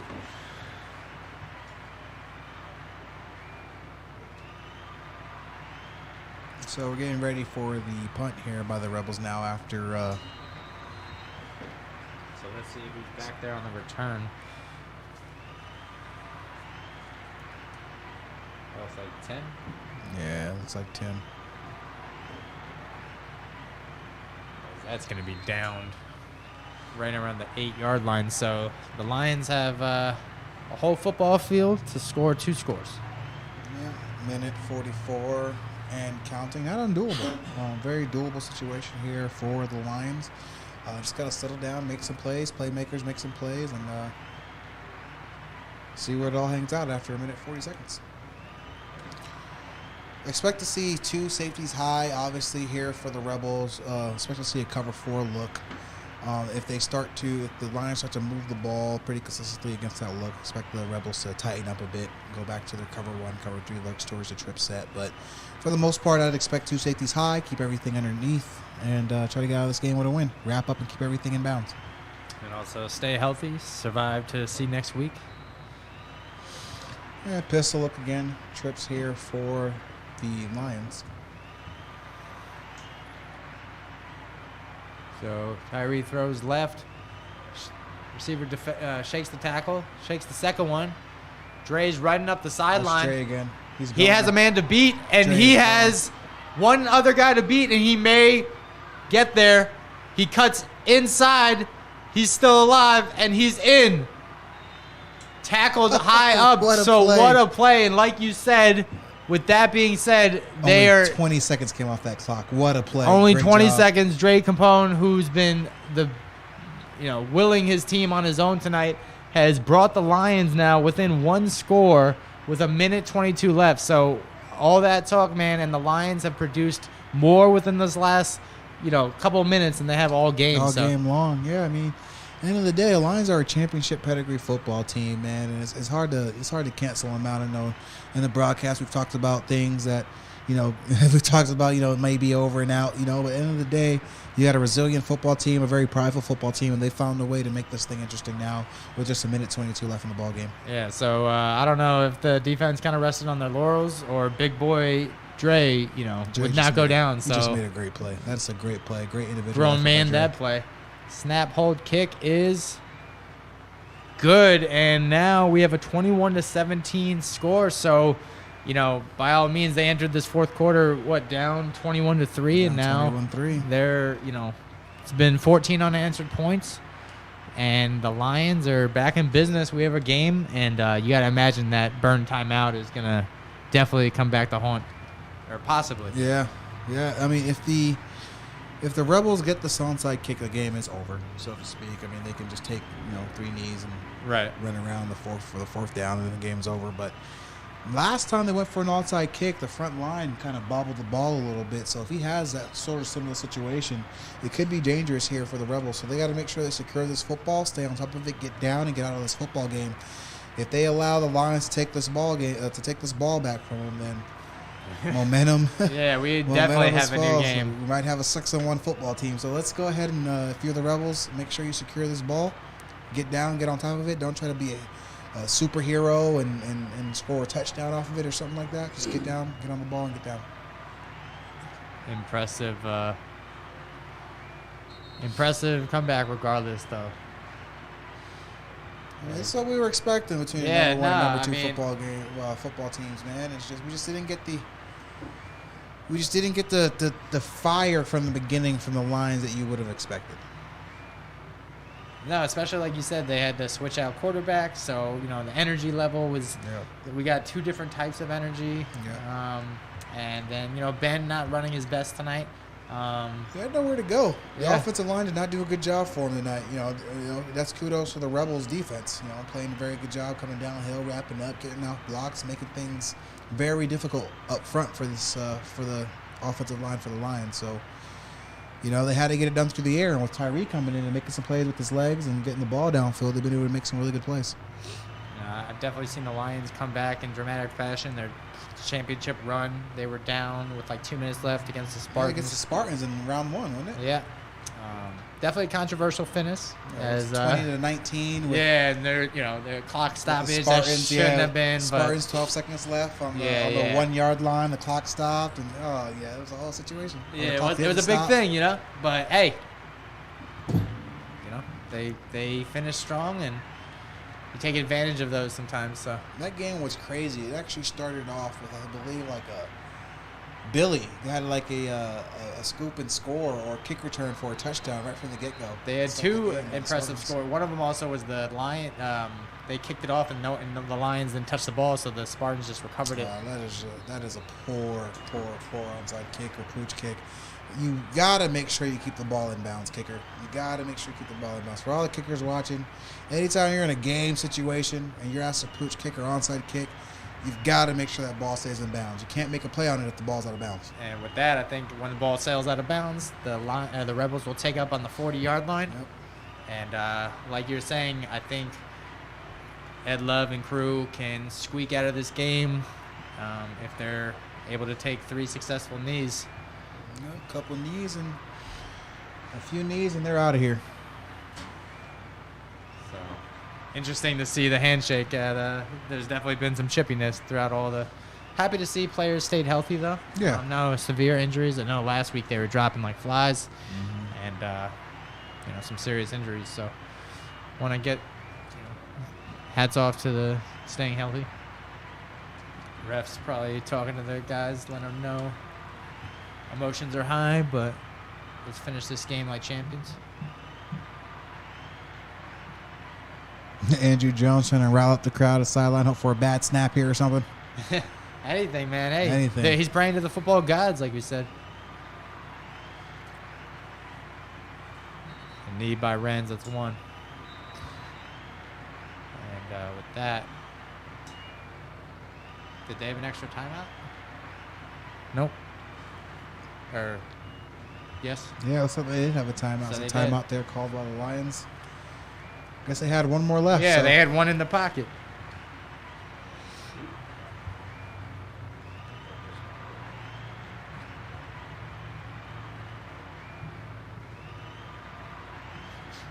So, discussion on by the refs. Let's see. 1:17 left. Second. Then 15.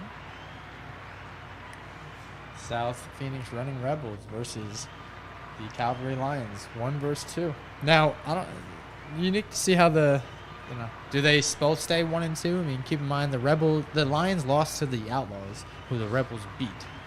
So, it's like the Rebels are not only remaining that number 1 spot, but they're like distancing themselves off of the They're deductive reasoning. Taking sole possession. Yes. Right. Taking sole possession of the number 1 spot. So, I mean, the Rebels, they're having a great season for sure. I'm sure they're not complacent. They're not content with just having a great season. They want to go on a long, deep championship playoff run, which, I mean, they have the tools to do so. There's a few things that I would point out on film that they need to work out. If I'm coaching against them, there's a couple things that I would try to pick on and emphasize that. But for the most part, this is a complete football team. They get it done in all 3 phases. They're hungry. They're playing for each other. If you're looking at the sideline, they all like each other. They're all getting along. That's half the battle in semi-pro football. So sky's the limit for this Rebels team. It's been fun to watch them through the last 7 weeks. And it's going to be fun to see how this football season ends for them. Definitely, and Watch out for those Silverbacks. Yeah, we're in store for if these two teams see each other down the road, definitely in store for a high energy playoff performance. But for now, 34 seconds left in this game. Another knee. Not to get ahead of myself, but the Silverbacks do have a style of offense that could compete against this Rebels defense. Now, a lot of people might bash me for this, but hear me out. Well, what's the way that you beat a very fast, quick sideline-to-sideline defense? Misdirection. Silverbacks run a lot of misdirection. A lot of it looks like the play is going this way and we're coming backside. So I'd be interested to see what would happen if these guys end up meeting down the road. I'm kind of curious on how that goes and how the Silverbacks finish. And with that, the dust has settled, the clock has expired, and the Rebels have ran into 7-0 on the tail end of this game, taking care of the Lions 21-17, which was definitely a little nervous towards the tail end of the game as the score got a little too close for comfort.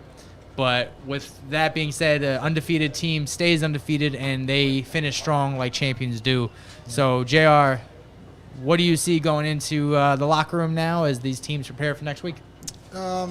Really nothing much, to be honest with you. I don't think the Rebels get too high off this win. I don't think the Lions get too low off this loss. End of the day, you came out, you played with what's supposed to be the number 1 team out here if you're the Lions, and you battled back. You made it a very close football game here at the end, just didn't have enough to finish it off. And if you're the Rebels, you came out here and did what you thought you were supposed to do as a number 1 team, and if you believe that you're the best team in the league. So hats off to the Rebels in getting the job done, and great fight there by the Lions to make things happen. Definitely, and as players meet midfield, the ceremonial handshake, sportsman-like, we love to see the sportsmanship. The Rebels, man, 7-0, taking names, specifically the number 2 team down now. Like you said, sole possession of first place and running away with the competition and doing what they need to do, continuing these games, coming out on top. For the Lions, man, like you said, they don't lose too much with this loss. You lose by a couple points to the best team in the league. They have film, but they also have, they have their composure. They have, like I said, coach, and they have the players on their side. So they'll bounce back. Yeah. I mean, this isn't a crushing loss for the Lions at all. For them, in a way, it's an advantageous loss.